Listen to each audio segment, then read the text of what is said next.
안녕하세요. 김원준입니다. 정의당 김종대 의원이 군형법 개정안을 발의했습니다. 92조 6항 동성애 관련 조항 때문입니다. 현행 군형법은 영내가 아니라 사적 공간에서 합의된 관계도 처벌합니다. 김 의원은 이를 성적 자기결정권과 사생활 자유의 침해라고 지적합니다. 유엔에서도 이 조항은 이미 2차례 폐지 권고를 한 바 있죠. 그런데 이 개정안 때문에 김 의원 사무실은 엄청난 항의를 받고 있다고 합니다. 우리는 흔히 동성애자를 반대한다는 표현을 씁니다. 이 표현이 왜 문제가 되느냐. 존재를 반대할 수는 없는 거죠. 빨간색을 반대한다. 말이 안 되죠. 마찬가지 이유로 흑인을 반대할 수 없습니다. 흑인을 싫어한다 표현만 가능한 거죠. 생각해보면 실제로는 그렇게 싫어하는 걸 반대한다고 표현하는 겁니다. 왜 싫어하느냐? 다르니까. 인간 본성은 다른 존재를 두려워합니다. 두려운 게 싫고 그리고 혐오가 되는 거죠.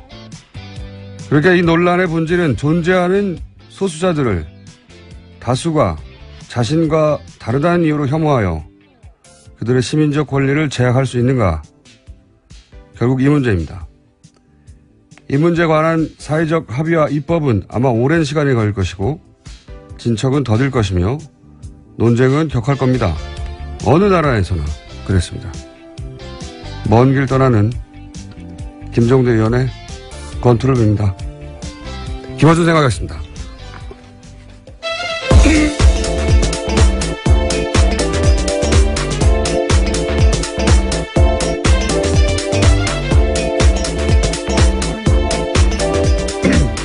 목이 계속 잠기네요. 시사인의 김은지입니다.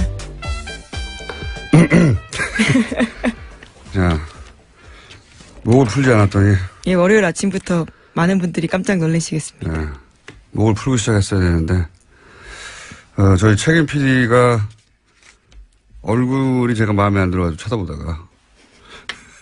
갑자기 왜 그쪽으로 가십니까? 그러니까요, 그냥 생긴 게 마음에 안 들어요. 자, 첫 뉴스는요.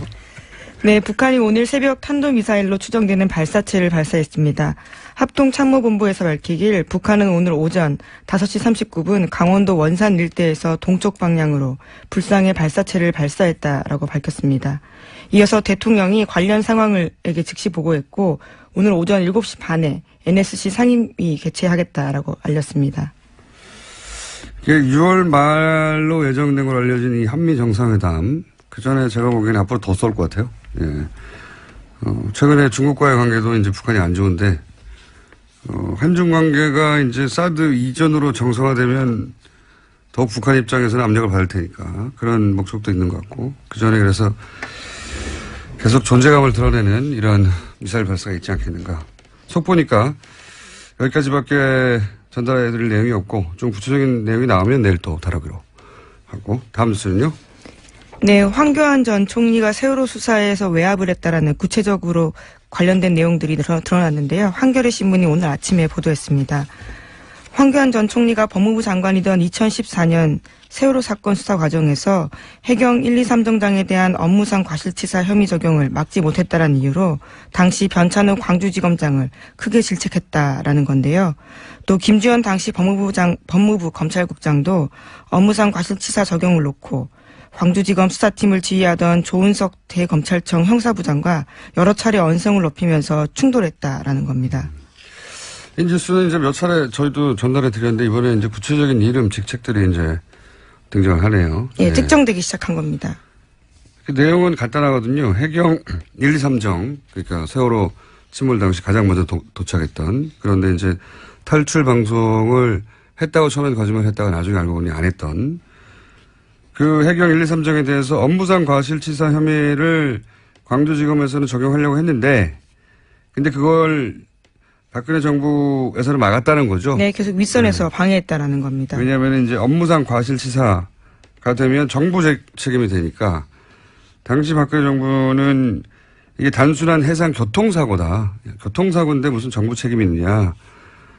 라고 프레임을 짰는데, 그게 아니라 해경이 업무상의 과실치사를 했다라고 하면 이제 정부 책임이 되기 시작하는 거죠. 이걸 네. 끝까지 막으려고 했고 그 정황이 이제 구체적으로 누가 어떻게 방해했는지가 네. 이름까지 계속 나오는 겁니다. 나오기 시작한 거네요.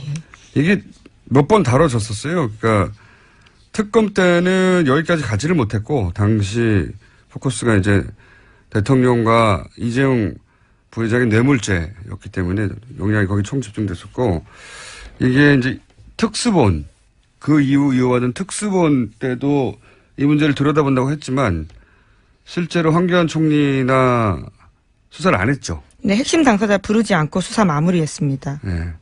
그럴 수밖에 없었을 것 같아요. 왜냐하면 당시 대행 체제였으니까요. 대행 체제였고 예. 여권 넘버원의 주자, 잠재적인 주자로 여겨졌었고 부담이 됐었겠죠. 여하간 특수본에서도 특검에서도 이 부분은 제대로 수사를 안 했는데 이 사안을 오래 추적했던 한겨레에서 이제 일종의 뭐랄까요 추가 특종이 나오는 거죠. 네, 그래서 검찰청법 위반일 수 있다라는 지적을 하고 있습니다. 검찰청법 위반이라는 건 원래 이제 구체적 사건에 대해서는 법무부 장관이 검찰총장만 지휘 감독할 수 있는데 그렇죠. 이건 개별 사건에 대해서 여러 사람이 계속해서 압박했다 이런 내용입니다. 그리고 나서 압박을 당했던 왜냐하면 결국은 황교안 당시 법무부 장관 더 거슬러 올라가서는 박근혜 정부의 뜻을 거스리고 일선지검에서 이걸 적용을 했거든요. 예, 그렇죠. 법무상 과실치사로 적용을 해버렸더니 무슨 일이 벌어졌느냐. 사람들이 좌천되지 않았나요? 네, 인사보복을 당했습니다. 인사보복 당했다는 이야기는 과거에도 전해드린 적이 있는데 더 구체적으로 그 외의 사람들도 어떻게 됐는지가 이번 보도에 나와 있는데 변찬우 광주지검장이 좌천됐다라는 이야기는 과거에도 전해드렸는데 이분은 아예 검사 옷을 벗었죠. 예, 그렇습니다. 뿐만 아니라 당시 그 해에 옷을 벗었어요. 예. 그 다음 해입니다. 다음 해인가요? 예. 2015년에요. 잘못했군요, 제가. 그 다음입니다. 그리고요. 예, 뿐만 아니라 이두식 광주지검 차장도 서울고검으로 밀려났다가 검찰을 떠났다라고 하고요. 떠났고. 예. 조은석 형사부장도 결국은 좌천됐다라고 합니다. 그리고 뭐 전보됐다가 어디로 밀려났다 이런 얘기가 이제 떠돌기만 하다가 구체적 이름과 보직이 이제 나오기 시작한 이 사안은 다시 수사해야 되겠네요. 네. 알겠습니다. 다음 뉴스는요. 네, 박근혜 전 대통령이 탄핵안 가결로 직무정지된 상태에서도 청와대가 특수활동비를 올해에만 35억 원 썼다라는 보도가 나왔습니다. 계속 뉴스가 나오는데. 네. 그런데 예산을 관리하는 박근혜 정부의 총무비서관이 이 돈을 박 전 대통령이 쓴 게 아니다라고 밝혔는데요. 황교안 권한대행과 비서실장 이하 직원들이 썼다라는 겁니다. 그러자 총리실에서 반발했는데 황 대행이 쓴 일은 없다라고 주장하고 있습니다. 그러니까 수십억 원의 돈이 나갔는데 썼다는 사람은 없는 상황입니다. 그 이제 또 다른 갈래의 뉴스는 뭐 청와대에 일하는 직원들에게 일종의 보너스 형식으로 덤으로 얹어줬다는 얘기도 나오고 있는데 무슨 생각이 드냐면 일단 총리실에 썼다 아니다 이런 뉴스가 있는 걸로 보아 특수활동비는 실제로 뭐 관련 서류를 제대로 다 남기지 않으니까요. 영수증 없이 쓸 수 있는 돈이죠. 네.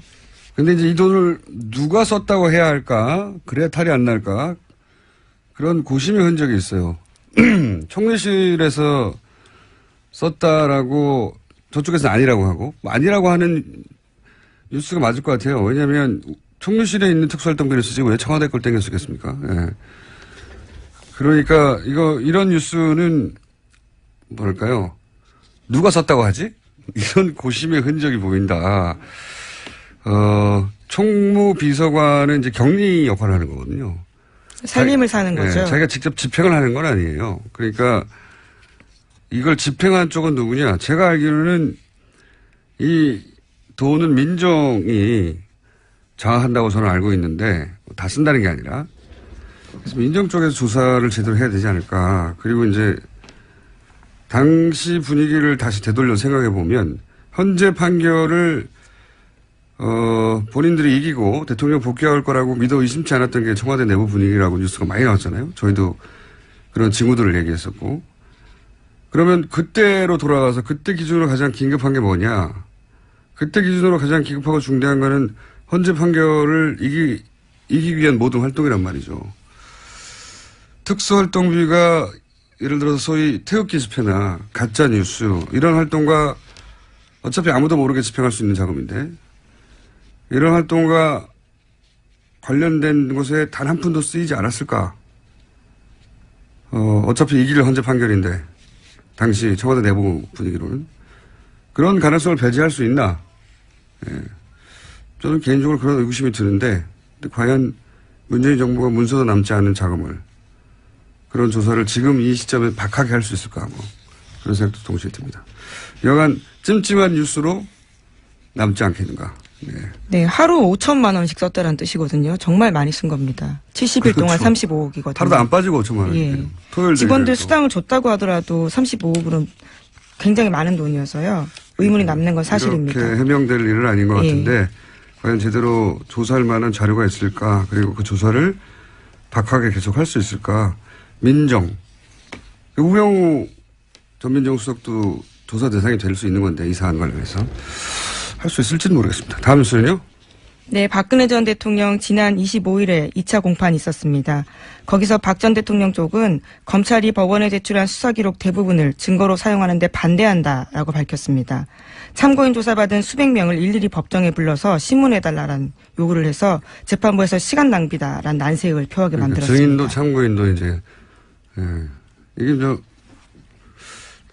계속 이런 뉴스가 나오는데 지연시키는 이유는 지난 시간에 유능한 변호인단의 변호를 받고 있는 삼성 이재용 회장 재판이 먼저 진행돼서 거기서 이재용 부회장이 무죄를 받거나 아니면 뭐 상당한 혐의를 벗거나 그렇게 자객씨의 재판이 유리하게 작용될 때까지 시간을 끄는 거 아니냐 이런 생각을 제가 전해드렸는데 한 가지 더 생각해 보자면 예전에 탄핵 심판 때 생각해 보면 전략이 아주 극단적이었어요.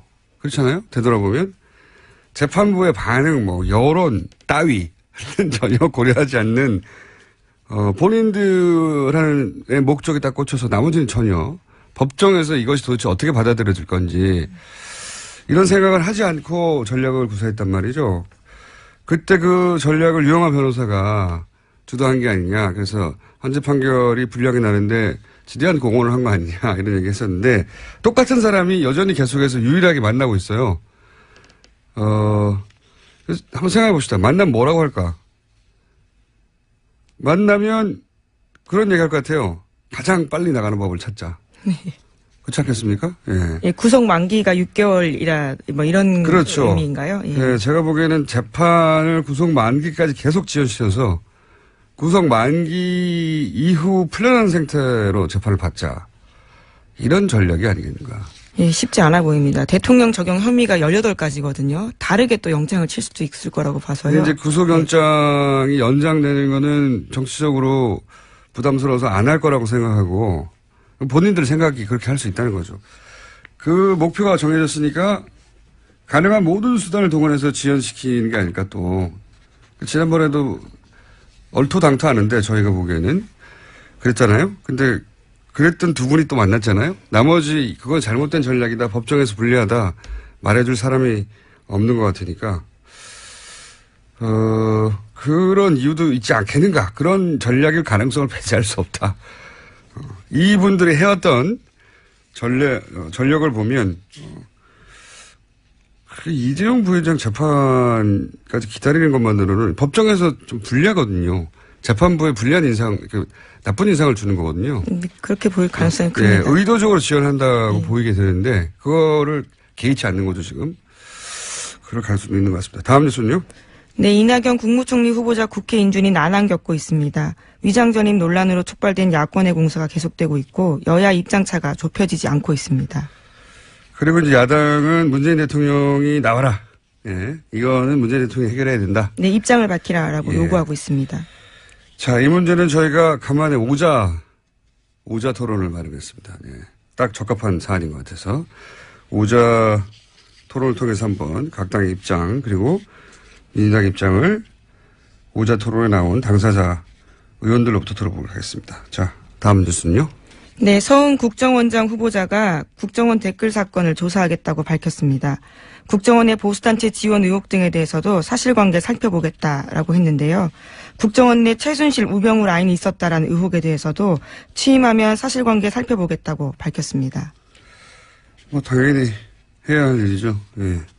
국정원 내에도 우병우 라인이 있다고 하는 뉴스는 탄핵 기간이 많이 나왔었죠. 근데 그분이 그때 그 이후로 어떻게 됐는지는 뉴스가 전혀 없는데. 그리고 국정원의 보수단체 지원은 당사자들의 자백에 가까운 뉴스도 있었고요. 예. 댓글 사건도 윤석열 검사가 컴백한 이상 이 사건도 역시 다시 다뤄주겠죠. 네. 알겠습니다. 다음 뉴스는요. 네, 녹조에서 나오는 독성 물질인 마이크로시스틴이 4대강 바닥에 쌓인 펄에서도 검출됐다라는 JTBC 보도가 있었습니다. 겨울철에 수거한 펄에서 나온 건데요. 녹조가 심해지는 여름에는 수치가 더 높아질 것으로 보인다는 겁니다. 환경연합에서 낙동강 6곳 등의 펄을 채취해서 일본 대학 연구팀에 맡겨 조사한 결과입니다. 특히 강에서 펄이 거의 형성되지 않은 점을 고려하면 4대강은 이미 물이 고여있는 호수라고 봐야 한다라는 지적도 나오고 있습니다. 그렇군요. 호수. 예. 일본 대학팀에 맡겼더니 겨울에 수거한 건데 수치가 이미 WTO 기준까지 육박했고 이게 만약에 여름에 수거한 펄을 조사하면 훨씬 수치가 높을 것이다. 네. 그래서 강에서는 펄이 형성되지 않는데 강에는 펄이 없죠 원래. 강에는 펄이 없어야 되는 거죠. 계속 흐르는 물인데 뻘이 형성되지 않아야 될 곳에 형성됐다는 점에서 보면 4대강은 호수라고 봐야 한다. 예, 일본 대학 연구팀의 결과입니다. 이 4대강은 근데 자연환경을 훼손한 문제이기도 하지만 이게 단순히 이명박 대통령 혹은 청와대의 의지만으로 이루어질 수가 없어요. 업계에서도 학계에서도 정치권뿐만 아니라 그리고 공무원 사회에서도 여기 연루되어 있는 최소한 적극적으로 호응하지 않더라도 본인의 위치에서 눈 감아주거나 소극적으로 협조한 사람이 엄청나게 많기 때문에 저는 오래 걸릴 일이라고 봅니다. 이 진상을 밝히는 게 굉장히. 근데 이제 해야 하는 일이죠. 네, 환경단체에서도 4대강 인명사전 같은 거 만들어 놓은 게 있거든요. 거기 보면 말씀하신 인물들에 대해서 나온 것들이 있습니다. 근데 그건 이제 그 밖에서 바라봤을 때 책임 소재고 실제 이제 문재인 정부가 감사를 통해서 내부 감사를 통해서 밝혀질 일들은 그보다 더 클 수도 있고 또 밖에서 보기에는 이 사람이 책임자였는데 알고 봤더니 훨씬 더 중요한 인물이 있었을 수도 그렇죠. 있고 그렇게 밝혀져 가겠죠. 근데 인물 중심으로 갈 수는 없지만 인물을 다 배제하고 갈 수도 없는 큰 사건이다. 예. 이렇게 큰 일이 어떻게 순조롭게 이루어졌는지 다음에 이런 일이 없기 위해서라도 그 결정 과정 전체를 다시 되짚어 봐야 되는 것 같습니다. 자, 다음 수는요. 하나 정도 더 할 수 있을 것 같은데. 네, 트럼프 대통령의 러시아 스캔들 파문이 맞사위이자 핵심 측근인 큐시너 백악관 선임 고문에게 옮겨붙고 있습니다. 탄핵론도 점점 확산되고 있습니다. 미국 워킹턴 포스트는 제러드 큐시너가 지난해 12월 달에 뉴욕 트럼프 타워에서 주미 러시아 대사를 만나 정부 간 비밀 대화 채널을 구축하자라고 제안했다고 보도했습니다. 점점점 몸통으로 가고 있네요. 예. 그동안은 보좌관이나 특보 이런 얘기였는데 이제 가족으로 가네요. 예. 미국 정보 당국이 가장 위험한 인물이라고 거론하거나 보도되는 게 이 주미 러시아 대사거든요. 근데 이 사람하고 따로 비밀 채널을 만들자라고 사위가 했다는 게 여기까지 갔네요, 이미. 예. 그러면 이제 그 다음 단계는 이게 사위 혼자 할 수 있는 일이냐. 트럼프 대통령이 허락한 거 아니냐. 여기까지 가면 탄핵 사안이 될 수도 있는데. 실제적으로 탄핵하기 어렵죠. 정치적 지형이 현재는 그렇습니다. 하원, 상원 다 공화당이 다수당이기 때문에. 어쨌든 탄핵 국면에 들어가면 TBS 연락 부탁드립니다. 저희가 탄핵 보도에서는 전 세계적으로 앞서가는 방송이기 때문에. 자, 오늘 여기까지 하겠습니다. 시사인의 김은지였습니다. 감사합니다. 대선 기간 아주 핫했던 코너입니다. 오자토론. 저희가 앞으로 긴급 사안이 있을 때마다 청와대만 NSC를 수집하는 게 아니다. 뉴스 공장 5당 안보회의를 저희가 사안이 있을 때 긴급히 소집하기로 했는데 오늘 소집 날짜가 잡혀가지고 5분을 모셨습니다. 이제는 일당이 아니라 이제 여당이 됐기 때문에 첫 번째로 소개해드리겠습니다. 더불어민주당 이철희 의원 나오셨습니다. 안녕하십니까. 네, 자유한국당 정유섭 의원 나오셨습니다. 네, 안녕하세요. 네, 국민의당 송금주 의원 처음으로 나오셨습니다. 네, 안녕하십니까. 바른정당의 진수희 전 의원 나오셨습니다. 네, 안녕하세요. 저희가 애정하는 의원님입니다. 정의당의 진수희 전 의원이 애정한. 그게 아니고? 예. 실망이에요. 엄청 좋아했는데. 급실망. 네, 정의당 이정미 의원 나오셨습니다. 네, 안녕하세요. 이정미입니다. 자, 오늘 주제는 간단합니다. 이철희 의원 방어, 나머지 공격. 저는 이정미 의원을 믿습니다. 권력을 주란 말이에요. 자, 그러면 이제 우선, 여당이 됐으므로, 네. 이철희 의원님께서 이낙연 총리 후보자 인사청문회가 이렇게 문제가 되고 있는데, 이거 어떻게 해야 되느냐. 여당의 입장을 대변해 주신 다음에 얻어 터지시는 시간 갖도록 하겠습니다. 자. 제가 이낙연 총리 후보자 청문위원으로 참여했던 사람이라 쟁점이 뭐였는지는 잘 알고 있고요.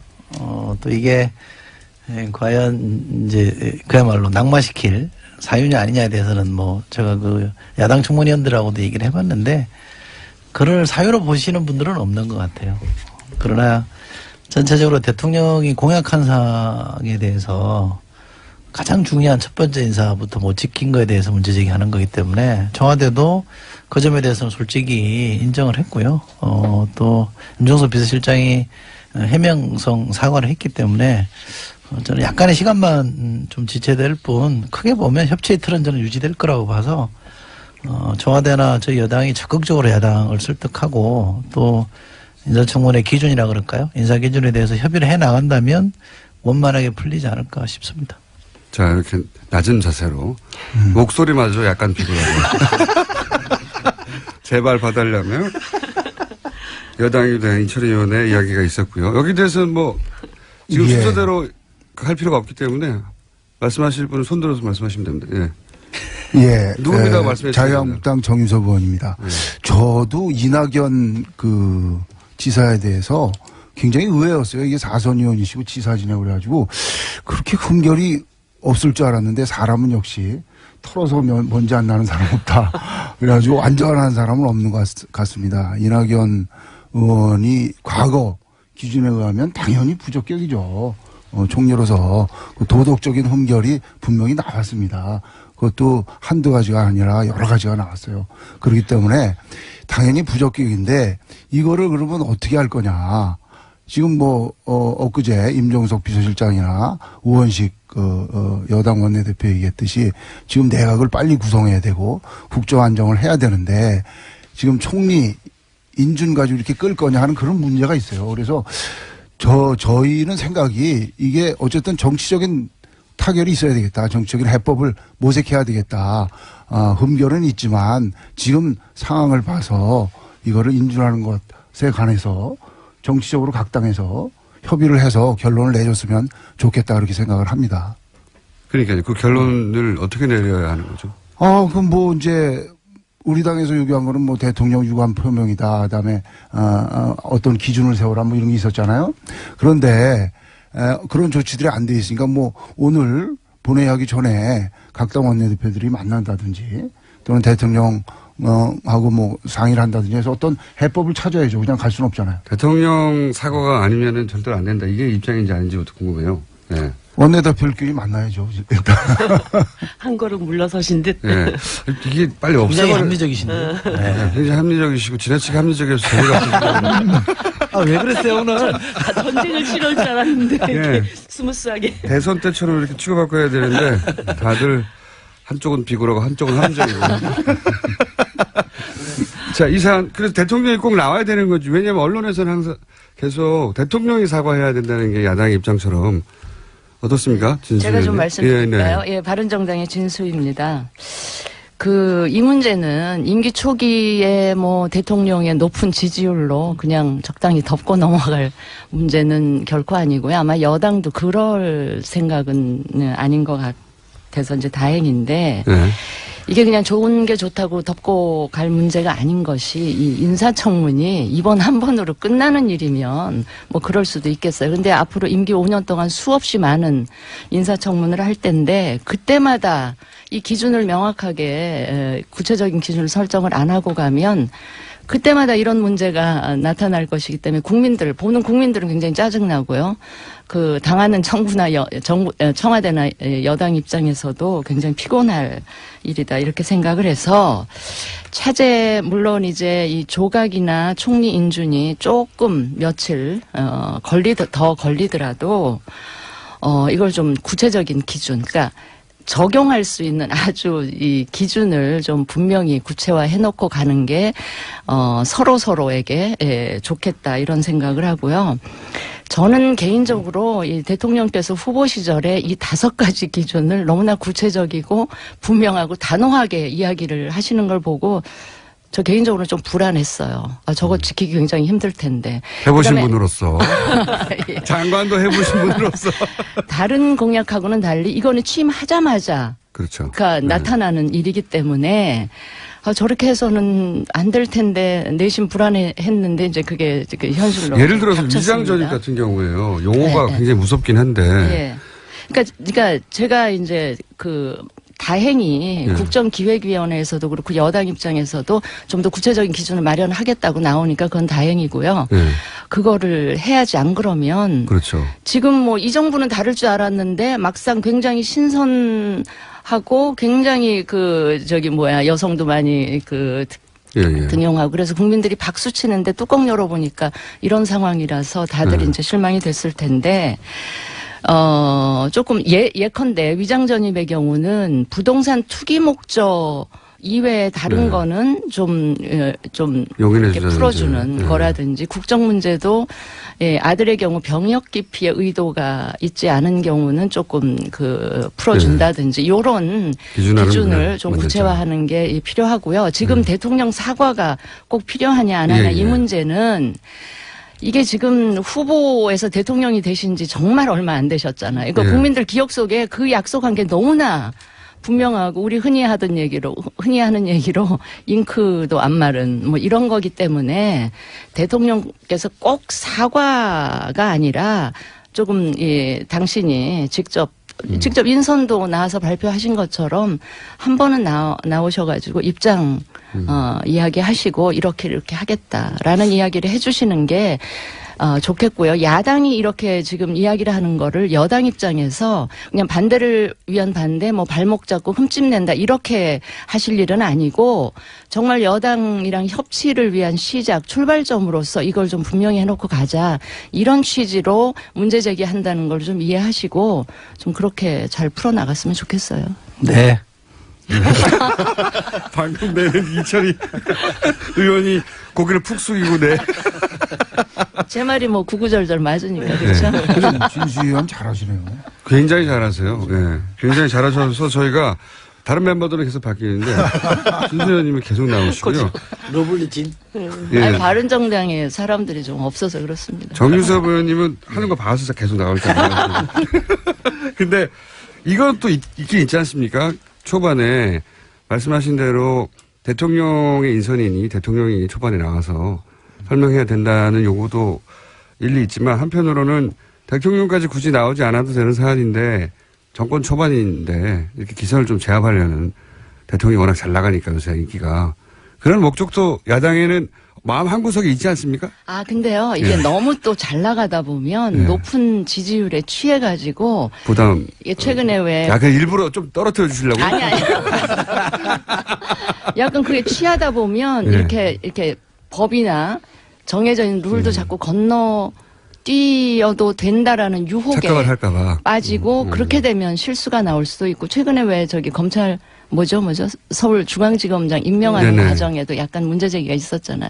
그런 식, 4대강 정책감사 지시하는 것도 이 프로토콜에서 좀 어긋나는 이런 문제들이 너무 발생할 높아서. 수가 있기 때문에 네. 제가 정신 차리라고. 유시민 전 장관이 방송에서 조금 이렇게 미리 그 워닝이라고 보기엔 그런데 충고를 좀 하셨던데 그거랑 같은 맥락에서 제가 드리는 말씀입니다. 그러면 여당으로 가셔야 될 분인 것 같은데요.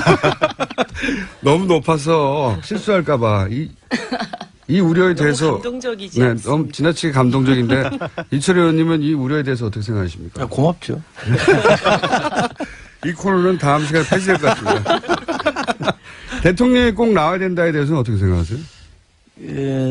저는 민주주의가 발전하는 과정이라고 봅니다. 지난 정부에서 논란이 벌어졌던 것에 비하면 이 정부에서 벌어지는 논란은 훨씬 진전된 거라고 저는 생각하기 때문에 이것 자체를 이렇게 나쁘게 바라보지는 않고요.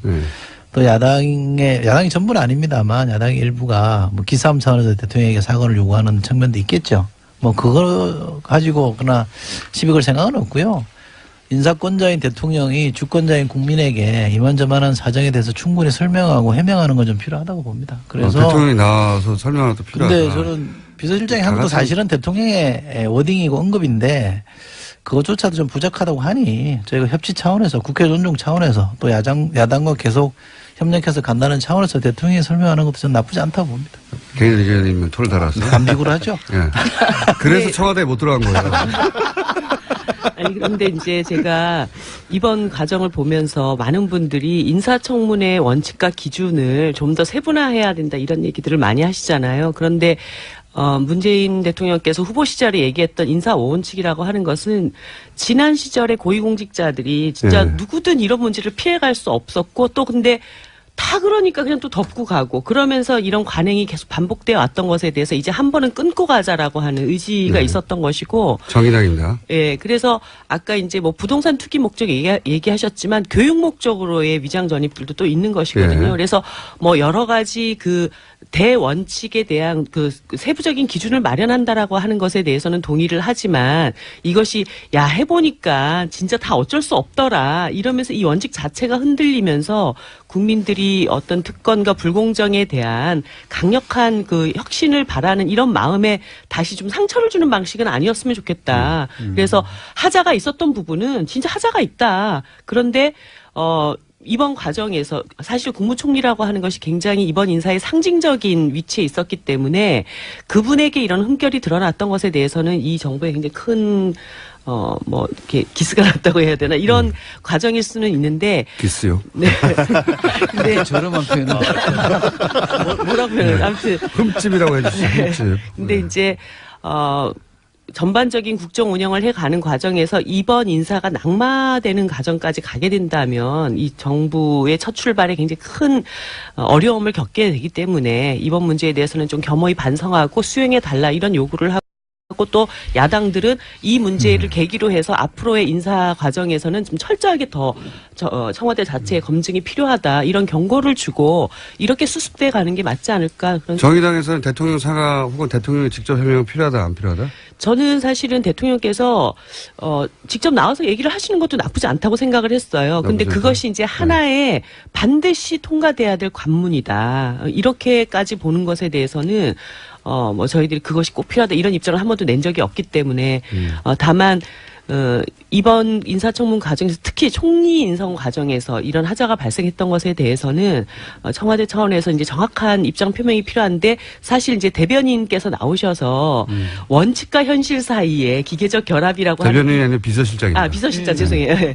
이 기계적 결합이라는 것이 참 어렵더라. 그래서 결국 우리가 그런 원칙을 세웠지만 현실에서는 그게 다 적용되지는 않는다라고 하는 뉘앙스로 이 이야기가 좀 전달되는 바람에 비서실장의 해명이 좀 부적절했다. 네, 좀 그런 그러면 뉘앙스를 이철희 줬죠. 의원님이 보강해 주셔야죠 그러면. 그 하자가 있다. 또는 뭐 과거 기준으로 보면 이게 낙마할 정도다라는 건 아니죠. 사실 팩트를 제가 인사청문위원을 해보면서 과거의 위장전입 관련해서 쭉 사례들을 뒤집어 보니까 부동산 투기가 아닌 경우에는 대체로 국회에서도 용인했던 정도거든요. 이분은 그 부인이 이낙연 총리 부인이 본인의 학교 문제 때문에 그랬던 거고 또 뭐 결과적으로 보면 이제 효과를 못 봤던 그래서 되돌아온 케이스였거든요. 그래서 이런 정도의 사안은 특별히 무슨 뭐 부동산 투기라거나 다른 사익을 취하려고 했던 게 아니기 때문에 용인할 수 있는 수준이었고요.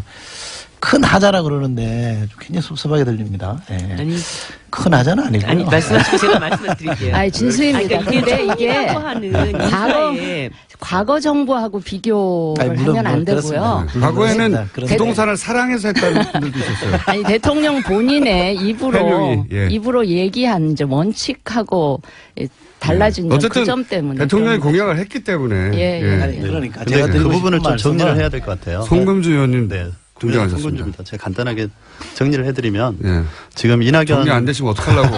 이낙연 총리 지명자의 자질 문제와 관련해서는 사실 여러 가지 흠결 사항이 노출됐지 않습니까? 근데 이제 그 부분에 대해서 야당들에서 새 정부의 조각 문제가 있기 때문에 그 크게 문제 삼지 않겠다는 입장으로 이미 정리가 됐습니다. 그래서 그 하나하나를 터치해가면서 뭐 위장 전입의 문제에 있어서 전 것과 다르다 이렇게 말할 수는 없는 것이고 사실 민주당에서 이명박 박근혜 정권 때 위장 전입으로 사퇴시킨 사례도 굉장히 많지 않습니까? 그래서 결국 이낙연 총리 자체의 자제 문제는 별도로 하고 이제 위장 전입과 관련된 문재인 대통령의 기존 발언과 현 문제에서 어떻게 적용할 것이냐의 문제에 그냥 집중을 해야 될 것 같아요. 그래서 그 문제에 있어서 우리가 어떻게 접근할 것이냐의 문제인데 자꾸 우리 추미애 대표께서 다른 말씀을 하신다는 거죠. 국민의 결과 야당의 결이 다르다. 이렇게 발언을 하셨어요. 아마 국민들의 대략 한 최근 여론조사에 따르면 70% 가까이는 큰 문제 없이 통과시켜야 된다고 하는 아마 이제 정부 지지율이 높다 보니 이제 그렇게 나왔겠죠. 그래서 다른 사실 이 야당들이 그런 말을 한것 같은데요. 통과가 안 된다. 이번에 절대 이낙연 총리는 안 된다. 이런 입장이지는 그렇죠. 않은 것 같아요. 맞습니다. 안 된다기보다 네. 통과시키려면 뭔가 좀 더 상징적인 제스처가 있어야 된다 이런 건가요? 그렇죠. 그런 것 같습니다. 이게 지금 협치의 어쩌면 상징적인 출발점이잖아요. 그러면 그러니까 협치라는 것도 네. 정부 여당이 야당이 그 협조할 수 있는 명분과 분위기를 네. 만들어줘야 이게 협치가 시작이 되고 그럼 대통령이 진행이 예를 되는 거기 들어서 때문에. 야당 원내대표를 다시 지난번처럼 방문해가지고 협조를 구한다든가 뭐 이런 건가요? 저는 아니, 그럴 반드시 대통령이 그렇게까지. 뭐 어떤 조치를 취해야 된다. 이렇게까지는 생각하지 않습니다. 다 다만 의견이 다르네. 제 생각은요. 예. 이렇습니다. 이철희 제가 의원입니다. 아까 그 민주주의의 발전 의원님 목소리가 그렇게 유명하지 않으시거든요. 말씀 이철희 의원님도 말씀해 주셔야 돼요. 예. 이게 지금 방어를 해야 될 입장이라. 예. 지자체에게 자세도 낮고요. 저 오자솔은 대선 때는 이렇게 고개를 들고 그냥 사방팔방 덤비기만 해라 막 다 두드려 팰 테니 이런 표정이었는데 지금은 고개를 푹 숙이고 어깨가 그 후보로서 사실은 국민 눈높이에 맞추기 위해서 5대 기준을 마련한 것부터가 저는 진전이라고 보고요. 또 대통령이 되고 나서 사실은 그때 얘기하고 지금 얘기하고 다르더라. 어쩔 수 없다. 너무 발목 잡게 하지 마라. 이렇게 청와대가 나오지 않은 것만 해도 저는 상당히 진전된 자세고 이 문제에 대해서 야당의 목소리를 들으려고 하고 그러면서 이 기준의 자체도 좀 과했던 측면에 대해서는 좀 고치겠다. 이런 설득하는 과정이 저는 상당히 좀 차별화된 지점이라고 봅니다. 그런 정도로기 때문에 국민들이 약간의 흠결에도 불구하고 해줘야 되는 거 아니냐 이런 여론이 많은 것 같고요. 저도 완전 완벽하다 이렇게 주장한 건 아닙니다만 집권 초기고 지금 인수위 없는 지금 집권이잖아요. 그러니까 이게 총리도 지금 없어요. 그러니까 이 인사 제청을 할 사람도 없는 상황이라 굉장히 난감한 국면이거든요. 근데 지금 북한은 미사일 계속 쏘고 경제 위기는 계속 가중되고 있기 때문에 이런 점을 좀 감안해 주십사. 지금 청와대나 정부 여당도 막 큰 소리 치는 게 아니라 우리도 좀 반성할 대목이 있다라고 하는 거니 좀 대성적 차원에서 좀 풀어달라 이렇게 말씀드리고 있는 거지. 우리가 국민 눈높이와 왜 야당 눈높이가 다르냐 이렇게 흔히 말하듯이 급박하는 건 아니니까 그렇게 오해하지는 마시고요. 좀 도와주십시오. 송금주원입니다. 아니 저도 100% 동감합니다. 네. 그런 분에 동감하는데. 네? 아니 이철희 의원님 아니, 도와주십는 처음 봐가지고요. 납작. 아니 보니까 역시 여당이 됐습니다. 과거의 여당의 결하고 비슷한. 북한 미사일 나오고 경제 위기 나오고. 근데 사실 과거의 여당이 이렇게 납작 엎드리지는 않았어요. 그렇죠. 우리가 뭐가 잘못했는데 그러면서 끝까지 협박했죠. 버텼지. 감사합니다. 민생 때문에 아니, 당신들이 예. 이철희 의원님 방금 발언과 과거 얘기하지 별도로 맙시다. 미래 얘기를 해야지 왜 과거 얘기를 해요. 그러니까 저 청와대 비서실장 나오셔서 바로 조치를 취하신 거는 합당하다고 생각합니다. 근데 이제 잠깐만요. 네. 자유한국당 정유섭 의원님이 과거 얘기는 하지 맙시다라고 하신 거죠. 예, 예. 목소리를 아직 사람들이 모르기 때문에 목소리 지문이 아직 귀에 안 박혔어요. 아니, 저는 그래요. 과거에. 아니, 발음 타이밍은 아니고요.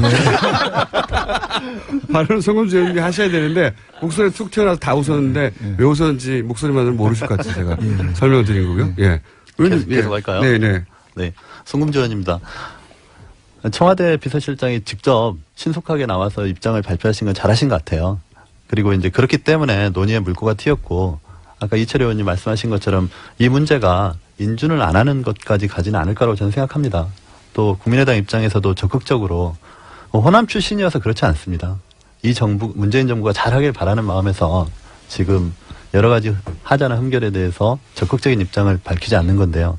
다만 이 공을 갖다가 야당에 던져놓고 야당에서 어떻게 입장을 바꿔달라 이렇게 해서는 안 될 것 같습니다. 우원식 원내대표께서 어제 하신 것처럼 또 청와대에서 적극적으로 개입하는 것처럼 야당들을 설득하는 그리고 좀 명분을 제시해줘야 되지 않을까 이렇게 생각합니다. 예, 진수입니다. 세상에 이런 야당들이 과거에 있었습니까? 이런 야당들을 가진 건 여당 행복하게 생각하셔야 돼요. 제가 볼 때는 행복하십시오, 이번 네. 그 청문 인사 과정을 이렇게 보면 좋을 것 같은데 여당은 절대평가 의 기준을 갖고 임하고 야당은 상대평가 의 기준을 갖고 임해서 그 안에서 어떤 공통점이 찾아지지 않을까. 그러니까 여당 입장에서는 대통령께서 하신 말씀에 절대적으로 부응하기 위한 노력을 좀 해나가면서 야당의 입장에서는 그런 과정에서 문제가 발생하면 문제 제기는 하되 어떤 상대평가에서 뭔가 이렇게 초기에 국정을 좀 안정시키는데 협치를 해나갈 수 있는 그런 노력 이런 것이 잘 어우러지면 좋겠다 이런 생각이 들었습니다. 저도 이제 말씀드리면 자유한국당에? 예, 정윤석 의원입니다. 저희도 이 새 정부 출범하는데 발목 잡고 싶은 생각은 없어요. 있는 거 같으시던데. 없어요. 근데 보면 이 위장전입이 벌써 이낙연 총리 후보 또 김상조 또 강경화 계속 나오잖아요. 그러니까 기준은 분명히 하고 또 문 대통령이 후보 시절에 얘기한 5대 배제 원칙을 절대 임명 안 하겠다고 했던 거에 대한 유감 표명은 있어야죠. 그리고 정치적인 타협을 해야지. 이게 계속 나올 겁니다. 그렇지 않으면 이 문제 가지고 계속 후보 하나하나마다 낙마시키는 문제 가지고 싸워야 되니까 유감 표명하실 걸 하시고 정치적으로 타협할 걸 하고 그게 해결책이 아닌가 그렇게 생각을 해요. 다들 이철희 의원님을 바라보는 제가 이번에 그 과정에서 좀 아쉬웠던 게 김상조 교수님 건이었는데 갑자기 이제 이낙연 총리 인사청문 과정에서 김상조도 막 이러면서 이제 좀 업되는 게 있었잖아요. 근데 나중에 보니까 김상조 교수의 내용은 사실 위장전입이라고 얘기하기가 굉장히 좀 우편물 받으려고 주소 이전해놓고 이랬던 과정이더라고요. 그래서 자기 집에 살지만 않으면 다 위장전입니까요. 그래서 제가 좀 아쉬웠던 게 뭐였냐면 강경화 장관 인사를 미리 위장전입 문제를 미리 이제 공개를 했잖아요. 그럴 때 김상조 교수님도 이렇게 사전에 이거를 파악했을 때 국민들이 위장전입이라고 이렇게 인식하지 않을 수 있는 이런 과정이 있었는데 우리가 봤던 이거는 큰 문제가 아니었습니다를 미리 딱 얘기를 했으면 거기에다가 위장전입이라는 표현을 굳이 쓰면서 근데 그거 말고는 쓸 표현 단어가 없어요. 법적으로는 위장전입이에요. 예. 그래서 그거를 미리 강경화 내정자처럼 공개를 했었으면 좋았지 않았을까 이런 생각이 들더라고요. 미리 이제 청와대에서 판단하지 않고. 김상조 교수의 얘기가 나와서 말인데 그 위장이 될 수가 없잖아요. 왜냐하면 본인은 미국 가 있는데 주소 우편물 받기 위해서 어떤 주소를 해놓은 거는 위장전입이라는 그러니까 위장하려도 위장이 안 되는 사실이기 때문에 이런 거는 좀 구분해 주는 게 맞다는 그러니까 거죠. 차제에 이제 그런 기준들을 조금 구체화하자는 주민법도 그럼 좀 바꿔야 되는 게 아닌가. 만약에 그렇다면 그렇잖아요. 지금은 전부 다 위장전입인데 착한 위장전이라고 할 수도 없고 어쩔 수 없는 위장전이라고 할 수도 없고. 자, 1부 여기서 마치고 3부에 다시 만나겠습니다. 이철희 의원, 정유섭 의원, 송금주 의원, 진수 의원, 이정미 의원 만나보겠습니다. 3부에서 다시 뵙겠습니다. 자, 청와대는 NSC가 있고 뉴스공장에는 5당 안보회의가 있습니다. 이철희, 정유섭, 송금주, 진수희, 이정미 의원 5분 나와 계시고요. 당에서 이낙연 총리 후보자 인준 문제 가지고 2부에서는 한참 얘기했고 이철희 의원이 한번 봐달라고 도와달라고 그랬어요. 도와달라고 한번 봐달라고. 예. 낮은 자세로. 자, 혹시 그 관련해서 더 이상 하실 얘기는 없으신 거죠? 예, 이건 제가 한 말씀만 더 드릴게요. 여당이니까. 아니, 전 야당의 문제 제기도 우리 원내대표도 그런 말씀하셨습니다만 우리가 야당일 때 취했던 태도를 되돌아보게 된다. 그런 말씀을 하셨기 때문에 좀 야당의 태도가 무조건 나쁘다 저는 그렇게 생각하지는 않고요. 다만 인사 전체를 좀 봐주십사. 그러니까 인사 전체 뭐 이낙연 총리 후보자뿐만 아니라 뭐 전체적으로 지금 코드 인사 안 하잖아요. 가장 가까운 분들은 지금 뭐 해외로 나가고 출국할 정도로 코드 인사 안 하고 이른바 수첩 인사 안 하고 넓게 탕평 인사를 하고 있는 것도 좀 봐주십사. 인사 전체를 좀 봐달라는 거. 그 다음에 초반에 문재인 대통령이 펼치고 있는 국정 전반에 대한 것도 좀 평가를 해달라. 거기에 대해서 국민적 기대가 상당히 높다면 큰 틀에서 이 문제를 좀 바라봐 주십사 하는 거를 좀 말씀드리고 싶고, 어쨌든 여야가 협치는 약속했잖아요. 지금 누가 이기고 누가 지긴 했습니다만 후보 시절에 모든 당이 협치하겠다고 약속했기 때문에 그 협치라는 거는 옳고 그름을 따져야 되긴 합니다만, 그래도 역지사지하면서 문제를 풀어야 되는 거기 때문에 협치의 자세를 좀 잃지 않았으면 좋겠다 이런 말씀 드리고 싶습니다. 네. 송금주 의원입니다. 네, 하신 거죠? 네. 좋은 말씀 감사합니다. 좋은 말씀 감사합니다. 근데 저희가 그러나, 협치를 하고 있지 않습니까? 협치를 하기 때문에 드러난 많은 문제점에도 불구하고 총리 인준에 대해서 적극적인 입장인 겁니다. 그리고 전체적인 구도에서 인선을 봐달라는 부분 당연히 저희도 긍정적으로 평가하고 있습니다. 근데 그 부분은 그 부분인 것이고 또 개별 그 지명자에 대해서는 별도로 또 검증은 있어야 되는 것이고 그것이 법이 원하는 인사청문회 제도 그 바른 취지 아니겠습니까? 그런 것이고 이제 문재인 대통령께서 전반적으로 굉장히 잘하고 계십니다. 그렇기 때문에 이렇게 진한 허니문 기간을 갖고 계신 것 아닌가 싶고 다만 저희가 이제 우려하는 부분은 그 문재인 대통령의 그 청와대 들어가서의 어떤 행태적인 부분, 격이 없는 대화, 커피 타임을 갖고 또 보좌관들과의 사이에서 수석비서관 사이에서 대화를 통해서 어떤 국정 운영 방식을 정하는 그런 태도에 대한 부분들이 박근혜 전 대통령과 너무 다르기 때문에 이 진한 허니문 기간에 더더욱 국민들이 또 환호하고 또 지지하는 것 아니겠습니까? 그러나 그 부분과 이제 나타나는 이제 국정 운영 능력에 대한 부분은 별도인 것입니다. 그래서 그런 국정 운영에 대한 그 능력을 어떻게 보여줄 것이냐의 부분은 좀 더 치밀하고 또 조심스럽게 접근해야 되는 것 아닌가. 지금 몇 차례 훈령을 통해서 국민들이 원하는 여러 가지 조치들을 취했지만 그것들이 지금 약간 절차적인 문제도 제기되는 부분들이 있었습니다. 그래서 그 국정 운영에 대한 그 구체적인 실체적인 내용과 관련해서는 대통령께서 좀 더 치밀하고 또 여러 사람들의 의견을 들어보면서 접근하시는 것이 좋지 않나 이런 생각을 합니다. 이제 그렇게 할 겁니다. 네. 아니 지금 그렇게 안 하실까봐 저희가 우려를 제기하는 아니, 거니까. 그렇게 할 겁니다. 지금 하는 거 보면 알잖아요. 될라면 떡잎부터 알아본다고. 아니 초반에 하는 거 보면 5년 네. 동안 어떻게 할 건지 보이지 않습니까? 계속 그렇게 할 겁니다. 그럼 계속 훈령으로 하실 건가요? 아니, 법으로 해야죠. 네, 그러니까 협치가 중요합니다. 자유한국당에서 하실 말씀이 있으신 것 같아요, 옆에서. 아니 저는 초심을 잃지 말라고 말씀드리는 거예요. 충고드리는 거고. 초심을 읽기 원하지 않으십니까 혹시? 그렇지 않습니다. 저는 지금까지 대통령들이 계속 실패했기 때문에 그로 인해서 국민들이 민생에서 보는 피해가 많았어요. 그래서 제발 좀 이번에는 성공한 대통령 되기를 바랍니다. 그게 무슨 정당을 떠나서 국가와 국민들을 위한 것이기 때문에 그걸 뭐 실패한 대통령 이런 거는 절대 원하지 않습니다. 네. 한마디만 훌륭하십니다. 말씀드릴게요. 네. 진수입니다. 협치 강조를 하시니까 다시 한번 드리는 말씀인데 야당이 협치할 수 있도록 하는 명분과 분위기는 여당이 만들어 주는 게 우선돼야 되고요.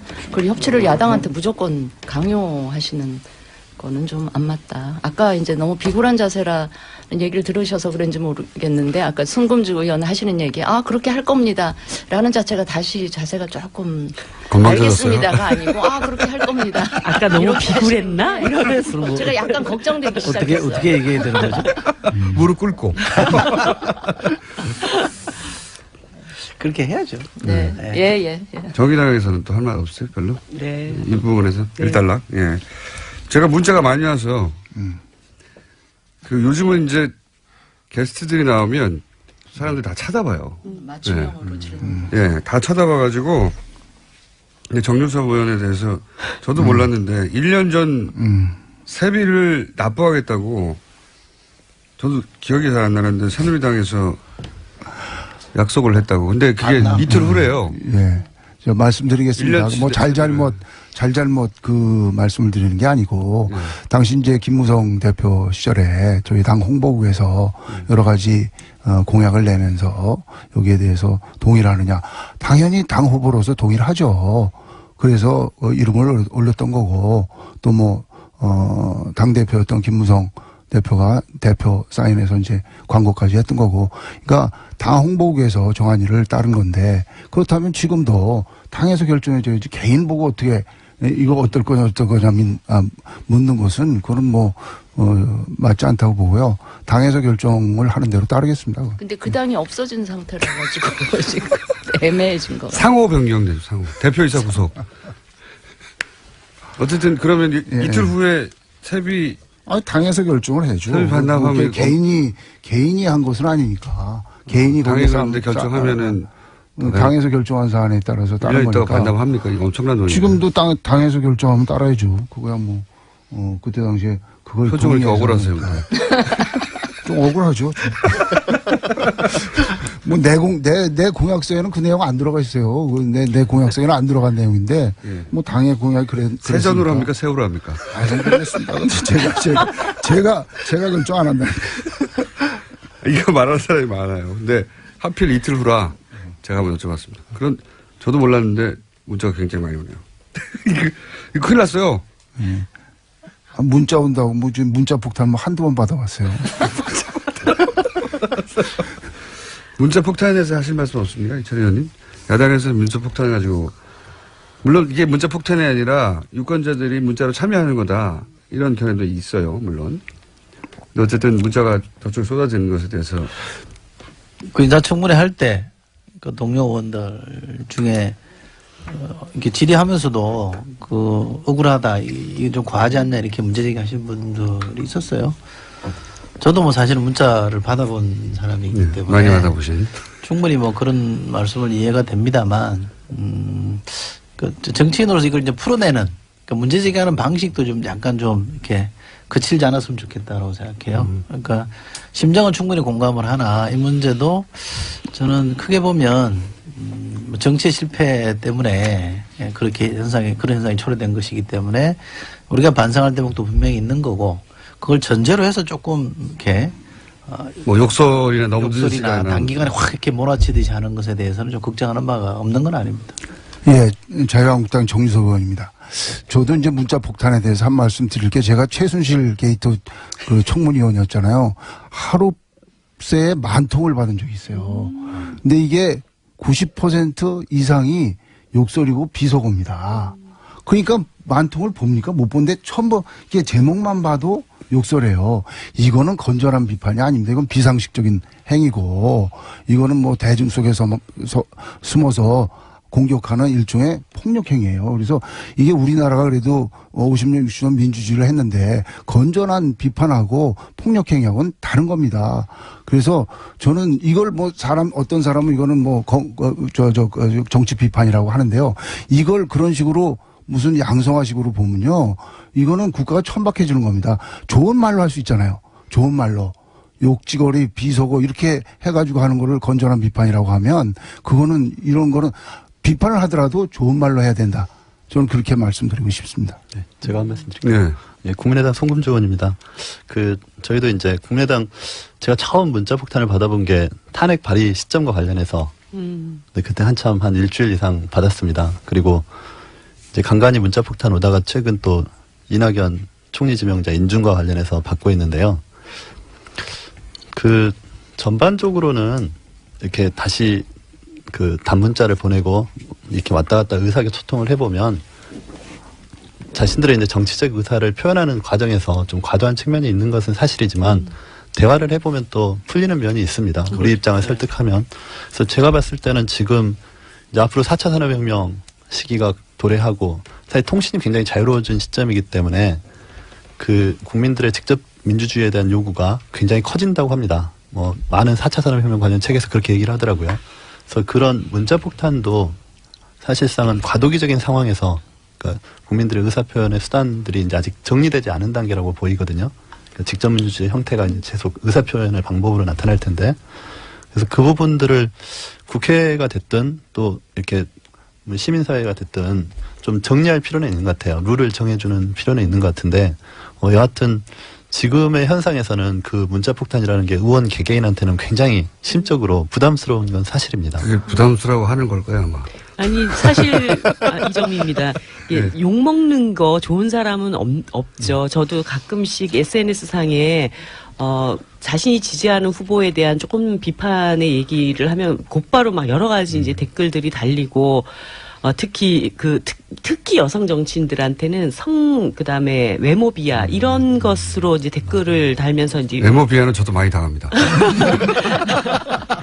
그런 경우들을 보면 가슴이 되게 아픈데 한편에서는 이게 정치인의 숙명인가 이런 생각도 드는 거예요. 그러니까 그런 점이 있죠. 어떤 나의 이야기, 나의 정치적 행위에 대한 반응이 오는 것이기 때문에 그 반응은 그대로 일단 받아들일 수밖에 없는 것이다. 근데 이것을 뭐 고소를 해야 된다, 적발을 해야 된다 이렇게 대응을 하면서 오히려 유권자들이 내가 당신에게 일정하게 메시지를 보내는데 신호를 보내는데 왜 그것을 수용적 태도를 먼저 갖기보다는 이거를 밀쳐내고 마치 그것이 굉장히 범죄적인 행위인 것처럼 국민들을 몰아치냐 이런 이제 불만들이 있으면서 이게 증폭된다고 할까 이런 것이 있어요. 그래서 한편에서는 정치인들은 어쨌든 이 반응에 대해서 이것은 정치인들이 항상 노출되어 있고 자신의 모든 언행과 정책 행위들에 대해서 평가의 대상이다라고 하는 이런 자세를 갖추는 게 1차적이라고 생각이 들고 다만 이제 이 SNS가 굉장히 광범위하게 우리 사회를 지배하고 있는 속에서 유권자분들도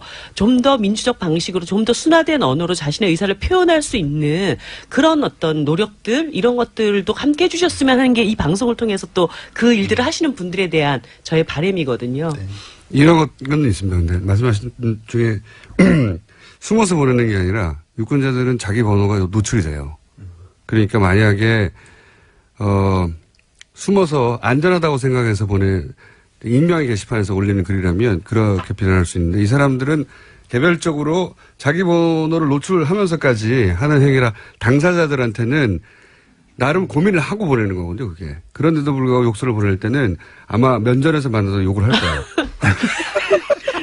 아니 근데 이런 게 있더라고요. 지난 대선 때 우리 이제 심상정 후보한테 막판에 이제 사표론이 막 일면서 굉장히 과격한 언어로 막 문자를 보내시거나 그다음에 SNS에 댓글을 다셨던 어떤 한 분이 대선이 끝나고 난 다음에 심상정 대표한테 문자를 보내셔가지고 그때는 자기가 정말 정권 교체가 안 될까 봐 너무너무 마음이 불안하고 힘들어서 그런 얘기를 했는데 지금 와서 다시 이렇게 보니까 정신이 돌아오고 보니 너무 과한 언어로 그렇게 해서 죄송하다 이런 문자가 또 오시기도 하더라고요. 맞아요. 그분들은 하나는 개별적 행동이라 모여서 보내자 하고 보내는 게 아니라 보내놓고도 고민하고 보낼 때도 고민해요, 실제.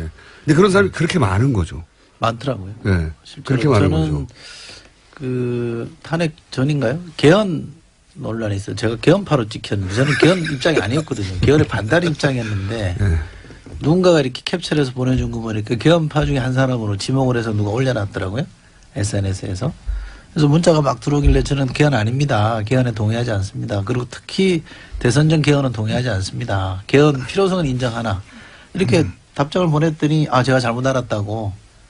그렇다면 제가 죄송하다고 이런 문자를 보내는 거 보면 언어를 약간 격하게 쓰시는 분들이 있긴 하지만 대체로는 자기 주장을 하기 위해서 문자를 보내는 그렇죠. 건 분명한 것 같아요. 근데 이게 어깨동무하고 어디 모여가지고 갑자기 확 보내는 게 아니거든요. 근데 그렇게 오해하기 쉽죠. 근데 한 번에 오니까. 중간에 정보를 좀 왜곡하시는 분들은 좀 있는 것 같아요. 그거는 조금 좀 주의를 해야 될 것 같아요. 칭찬 문자는 혹시 못 받아보셨습니까? 칭찬이요? 예. 칭찬도 있죠. 근데 칭찬은 한 1~2%? 1%.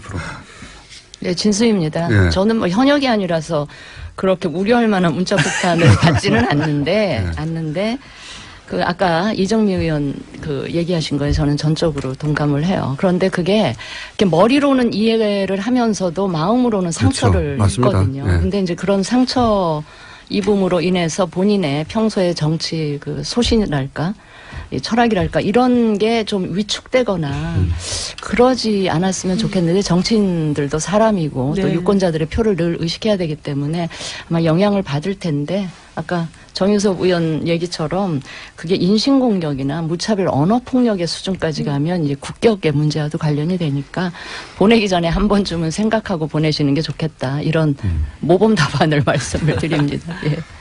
알겠습니다. 자, 시간이 별로 안 남아서,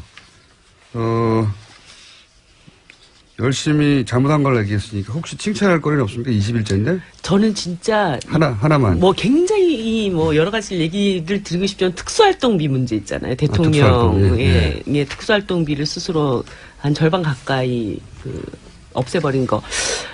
이걸 딱 보면서 사실 저는 그게 이해가 좀 많이 안 됐어요. 그 수많은 돈을 영수증 처리하지 않고 공직자가 세금을 가지고 이렇게 마음껏 쓸 수 있다라고 하는 것이 과연 그렇게 써야 할 용처가 그렇게 많을까? 그렇게 많은 돈이 필요할까?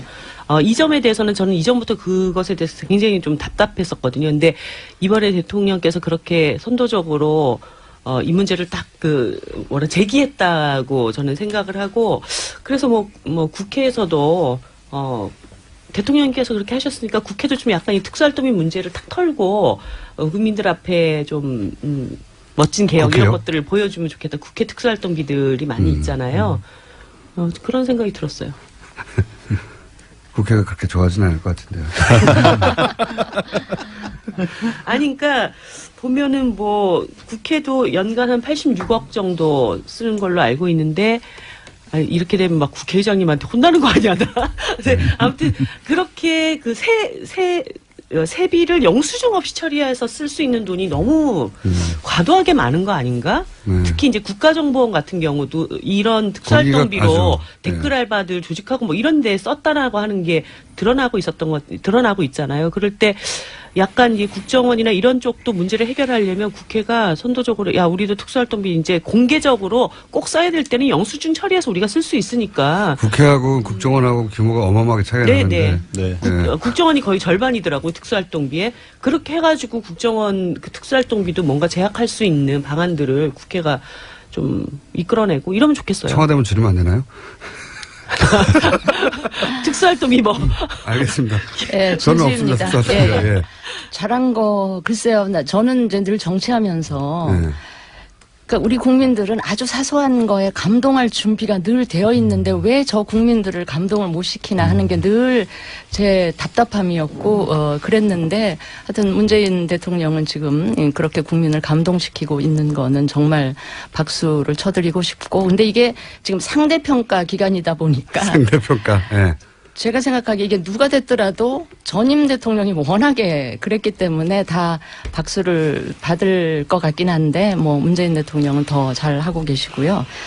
제가 이제 좀 인상 깊었던 거는 뭐 특수활동비 그 부분하고 더해서 검찰의 이제 파격적인 인사, 약간의 이제 룰을 절차를 위반한 거는 있지만 좀 파격적인 인사 를 통해서 앞으로 이 검찰 개혁에 대한 의지 같은 걸 제가 좀 볼 수 있었다 하는 말씀을 드리고 특히 인사하고 관련해서는 여성 인사를 많이 좀 등용하겠다라는 그 의지가 읽히고 있는 것 같아서요. 특히 이제 피우진 보훈처장이라든지 강경화 장관 내정자의 경우도 저한테는 굉장히 신선한 그런 충격이었고요. 앞으로도 계속 그런 기대감을 가지고 바라볼 텐데 제가 이제 그런 특별한 그 관심을 갖는 이유는 이 박근혜 전 대통령으로 인해서 여성 정치인들에 대한 국민 이미지가 굉장히 부정적으로 바뀌어 있을 텐데 좀 이런 여성들이 능력 있고 이런 여성들이 많이 들어가서 그런 부정적인 이미지를 좀 확 좀 바꿔놓았으면 좋겠다라는 생각을 갖고 기대를 갖고 있습니다.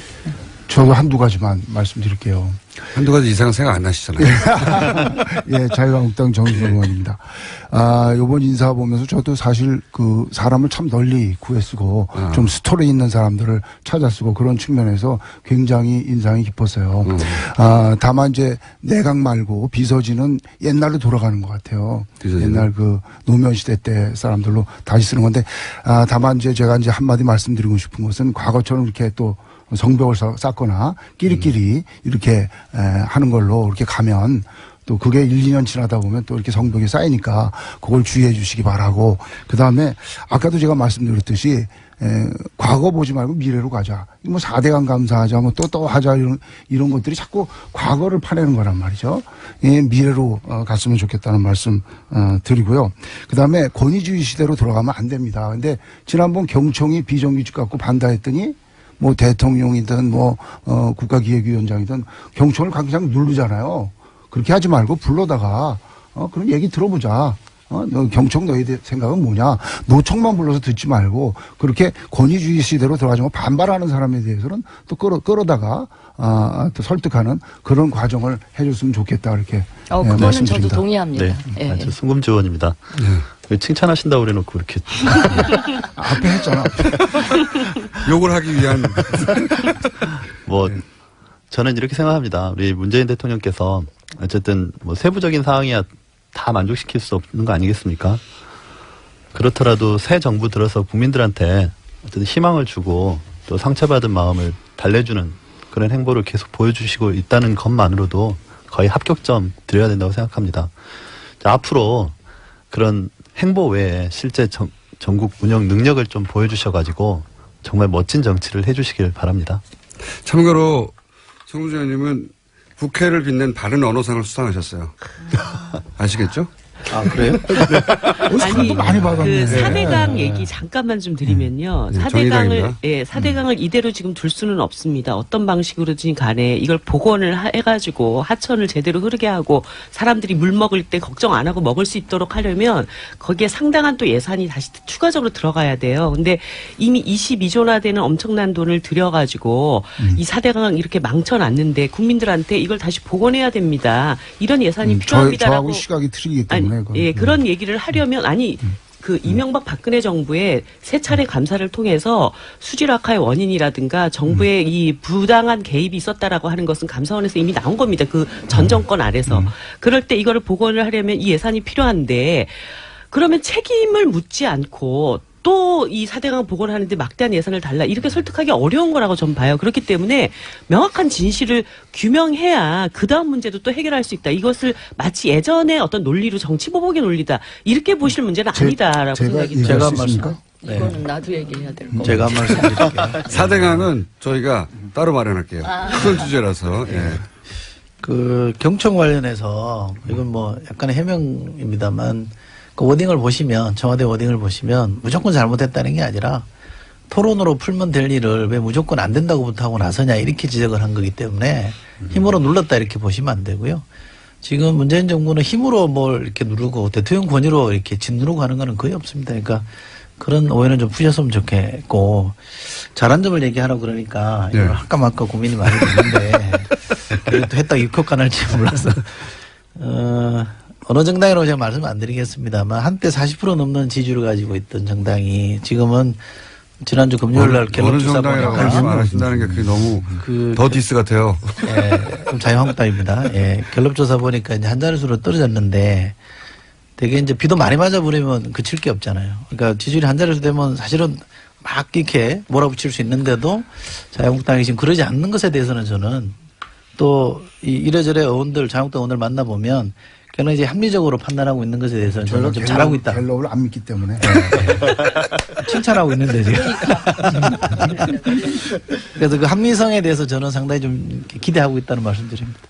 자, 오늘 이 정도 해야 될 것 같습니다. 왜냐면은 더 가봐야 너무 훈훈하고, 박 터지게 싸우고 머리끄댕이를 잡아야 제가 신나고 싸우는 사이에 화장실도 갔다 오고 하는데, 다들 너무 담담하시고. 하지만 조만간 다시 이제 싸울 날이 오겠죠. 4대강도 있고. 4대강 하면 또 하실 말씀이 또 많은 분들이 많잖아요. 네. 예.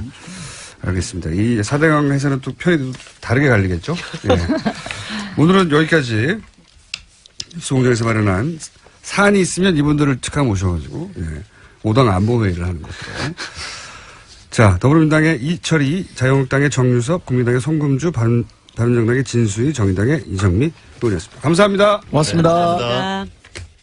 뉴스공장 정말 많이 듣긴 많이 듣나 봅니다. 저희 오자 안보회의 하고 났더니 나오셨던 의원님들 이름이 전부 다 실검에 올라가 있네요. 그런데 문자로 이런 게 와 있네요.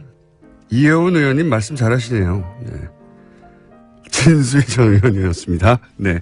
목소리가 비슷하시죠? 그리고 제가 외모 공격을 많이 받는다고 했더니 또 외모 관련 문자도 많이 왔습니다. 나의 취향이 독특한가? 나는 조국보다 공장장이 훨씬 섹시하다고 생각해. 라고 하는 문자가 하나 왔습니다. 나머지 문자는 살을 빼라. 유담이 되어가고 있다. 네. 몸 관리를 왜 안 하는가? 대체 무슨 일이 있었는가? 네, 이런 문자가 오고 있네요.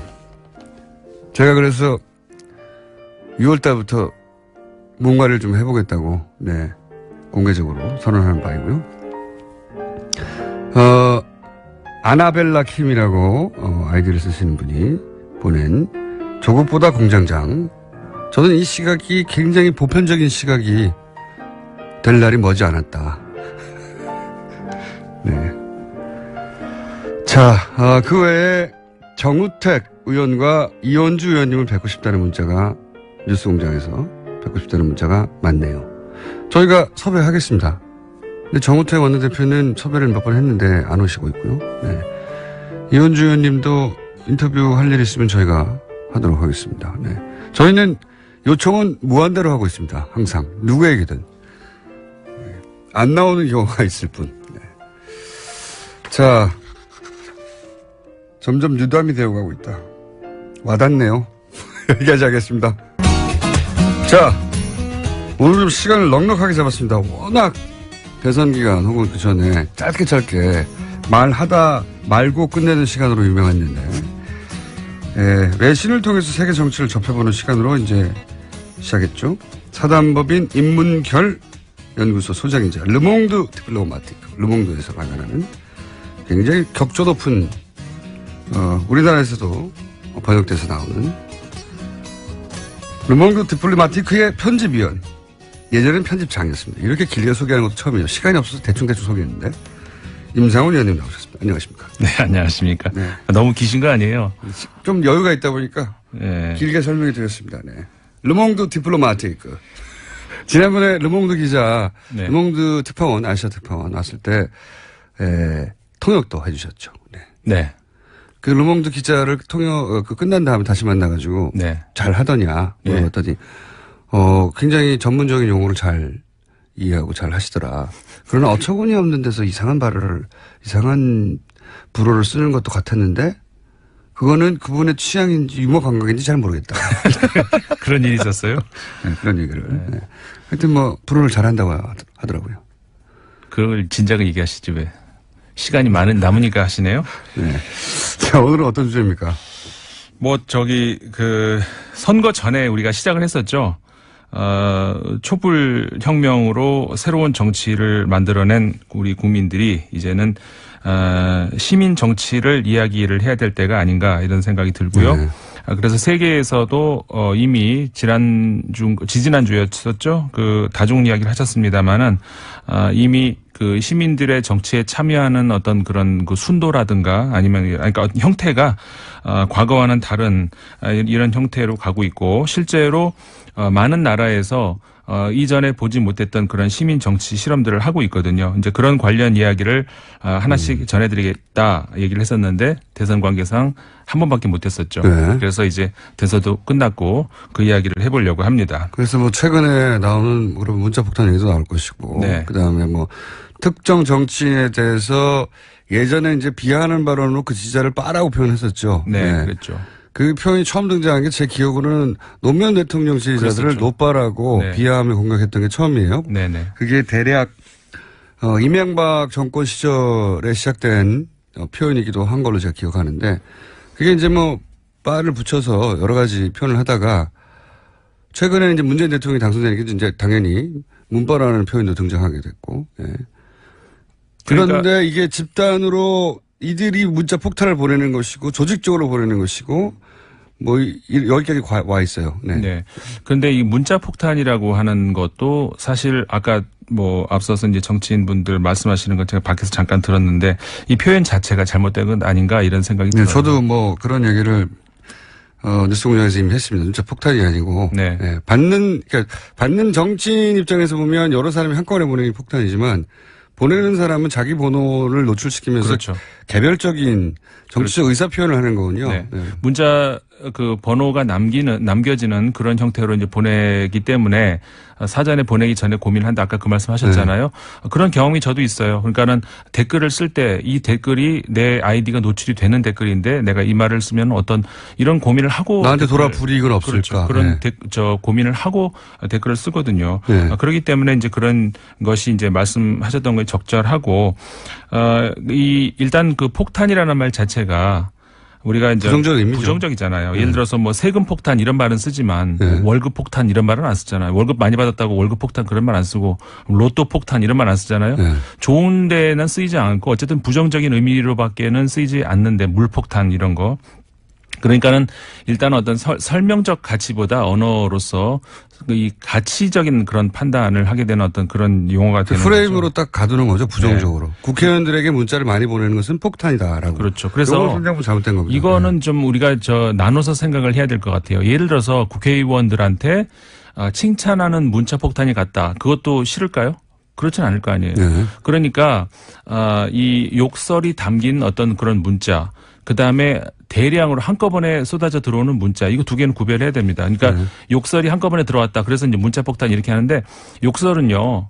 단 하나의 문자가 와도 기분 나빠요. 그건 폭탄이 아니라 친구한테 받아도 그건 기분이 나쁘죠. 그러니까는 욕설을 받았을 때 그건 당연히 좋을 사람이 없고 그거는 하면 안 되는 거고 그건 당연히 이제 부정적인 그거를 뭐 칭찬하는 사람이 어느 세상에 누구도 없죠. 그거는 그러니까는 나쁜 거 그건 제외하고 그 다음에 그 정치인들에게 문자를 보내서 특히 내 개인 번호까지 기록이 남는 그런 문자를 보내서 내 의사를 전달하는 거 그 자체만을 요구를 할 수는 없는 거거든요. 다만 그게 이제 한꺼번에 들어왔다.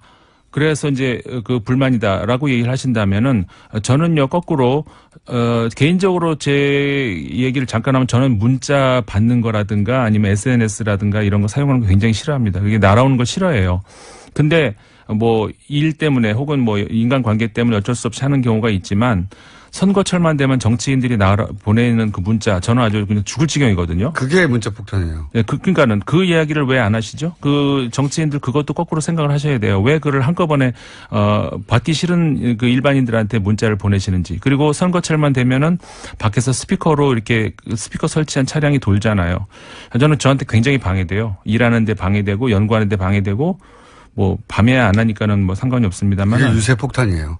그러니까 왜 그런 폭탄은 얘기 안 하시고 본인한테 싫은 것만 얘기를 하시는지. 기본적으로 폭탄이 되려면 동일인이 같은 메시지를 반복적으로 그렇죠. 보내는 소위 매크로 네. 이 행위가 있어야 폭탄이라고 하는 거죠. 이 정치인들이 받는 거는 본인들은 한꺼번에 쏟아지니까. 그렇죠. 그러니까 이런 거잖아요. 보낸 사람은 한 번 보낸 거예요. 받는 사람이 여러 개. 그러면 선거도 마찬가지 아닌가요? 나는 한 표 줬는데 저 국회의원 받는 사람들은 수만 표, 수십만 표를 받는 거잖아요. 왜 그거는 그러면은 폭탄이라고 얘기를 안 하죠? 그러니까 득표 폭탄이죠. 그러니까 득표 폭탄 받는 거는 왜 안 싫어하세요? 그러니까 국민들의 한 사람 한 사람의 행위를 어떤 그 한꺼번에 나한테 왔다고 해서 비난을 한다. 이거는 적절하지 않은. 그래서 제가 이제 문자 폭탄이 아니라 문자로 항의하는 거거나 네. 문자로 참여하는 거거나 문자로 민심을 전하는 거거나 네. 그렇게 받아들일 자세가 돼 있어야 돼요. 그렇죠. 기본적으로. 그게 싫으면 스마트폰을 쓰지 마셔야죠. 아니면은 정치를 하지 말든가요. 네. 그러니까 욕설은 분명 아까도 말씀드렸듯이 단 하나의 문자가 와도 그거는 안 되는 거죠. 기분 나쁜 건 당연한 저는 거고. 사실 욕설도 하면 안 되는 거지만 어쩔 수 없이 하는 사람들도 있어요. 그 감정을 표현할 방법이 없어서 길 가다가 근데 그런 분들은요. 자기 전화번호를 노출하며 자기보다 훨씬 힘이 센 국회의원에게 그렇게 보내는 거거든요. 그렇죠. 가만히 생각해 보시면 내가 아는 어떤 국회의원에게라도 욕설이 담긴 문자를 쓸 수 있을까 생각해 보면 쉽지 않은 일입니다. 네, 그렇죠. 그 정도로 격해진 분들은 그 사람이 눈앞에 있으면 눈앞에서도 욕을 할 거예요. 네. 그러니까 그런 정도로 내가 하는 정치 행위가 국민들한테 혹은 유권자에게 격렬한 반응을 일으키구나. 이렇게 이해해야지 내가 자연인으로 욕을 먹어서 기분 나빠. 이렇게 하면 정치 못해요, 앞으로는. 맞습니다. 네. 어떤 의미에서는 그래서 그 문자 폭탄을 받으시는 분이 있고, 문자는커녕 뭐 진짜 주목을 못 받는 정치인도 아마 있으실 거예요. 하태경 의원이 그런 말 했어요. 문자 폭탄 올 때가 좋은 거라고. 그렇죠. 그 말 하셨죠? 저는 그 전적으로 동의하는 것이 뭐 인터넷 써보신 분들 다 아실 겁니다. 내가 글을 썼는데 그 밑에 욕설이 달린 것하고 아무 흔히 우리가 무풀이라고 하죠. 네. 어떤 것이 더 기분이 나쁜지. 욕설 10개가 훨씬 나아요. 그 써보신 분들은 알 겁니다. 맞습니다. 그래서 이제 그런 이야기들을 겸해서 그 결국은 시민들의 그 정치 참여 이런 것들은 앞으로는 어떻게 그 빠져나갈 수 없는 그리고 이제 이건 대세죠. 그래서 이건 전 세계적인 현상이 이제 앞으로 어쩔 수 없어요. 네, 맞습니다. 이렇게 변화갈 수밖에 없어요. 네. 그래서 이 다른 나라의 경우 시민의 그 정치 참여 이런 것들을 봐야 되겠는데 어디까지 갔느냐? 네. 오늘 같은 경우에는 아일랜드 사례를 하나 들어드릴까 싶어요. 아일랜드 같은 경우, 그러니까 그 이외에도 다른 나라들이 이제 많이 있는데 그 차차 소개를 해드리고요. 아일랜드 같은 경우에는 잠깐만요. 네. 어떤 분이 문자 폭탄이 아니고 문자 세례다. 오. 네. 국민들에게 그런 반응이 있다는 걸 고마워해야 한다. 무풀이 무서운 거다. 그렇네요. 네. 예. 문자 세례다. 네. 그 말 좋다. 진짜 문자 세례. 문자 세례. 문자 민원. 네. 그러네요. 말부터 조심해야 되는 겁니다. 이게 사실 정치인들만 따질 게 아니라 요 프레임을 고스란히 그 용화해서 언론에서 계속 제목으로 쓰는 것도 큰 문제거든요. 네. 그렇죠. 제가 아까 말씀드렸잖아요. 그 설명적 기능보다 가치적인 기능이 있기 때문에 폭탄이란 말은 그런 말보다는 문자 세례예요. 좋네요. 그 말. 네. 문자 세례를 받았다. 뭐 그렇게 표현해도 되는 일을 꼭 정치인이 받은 그 정치인들이 이제 가장 먼저 만나는 게 기자들이고 기자들 정치를 만나서 기사를 쓰니까 문자 네. 폭탄이라고 표현하니까 아마 고스란히 쓴 것 같아요. 근데 그렇게 쓰지 말아야 한다 이제. 네. 문자 폭주까지는 제가 봐드리겠습니다. 사실 뭐 얘기가 길어진 김에 예.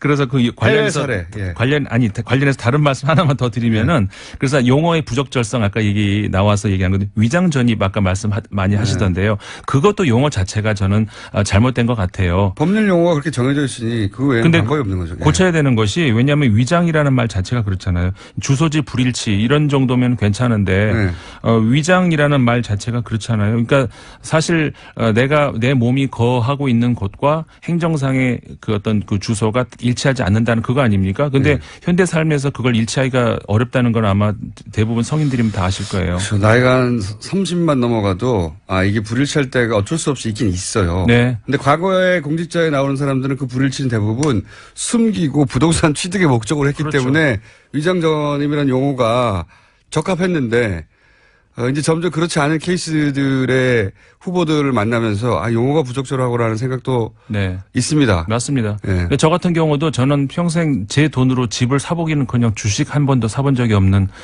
오로지 노동으로만 일해온 노동자인데 저 같은 경우도 가만히 생각해 보니까는 위장 전입이 한두 번이 아니더라고요. 주소가 불일치한 경우. 네.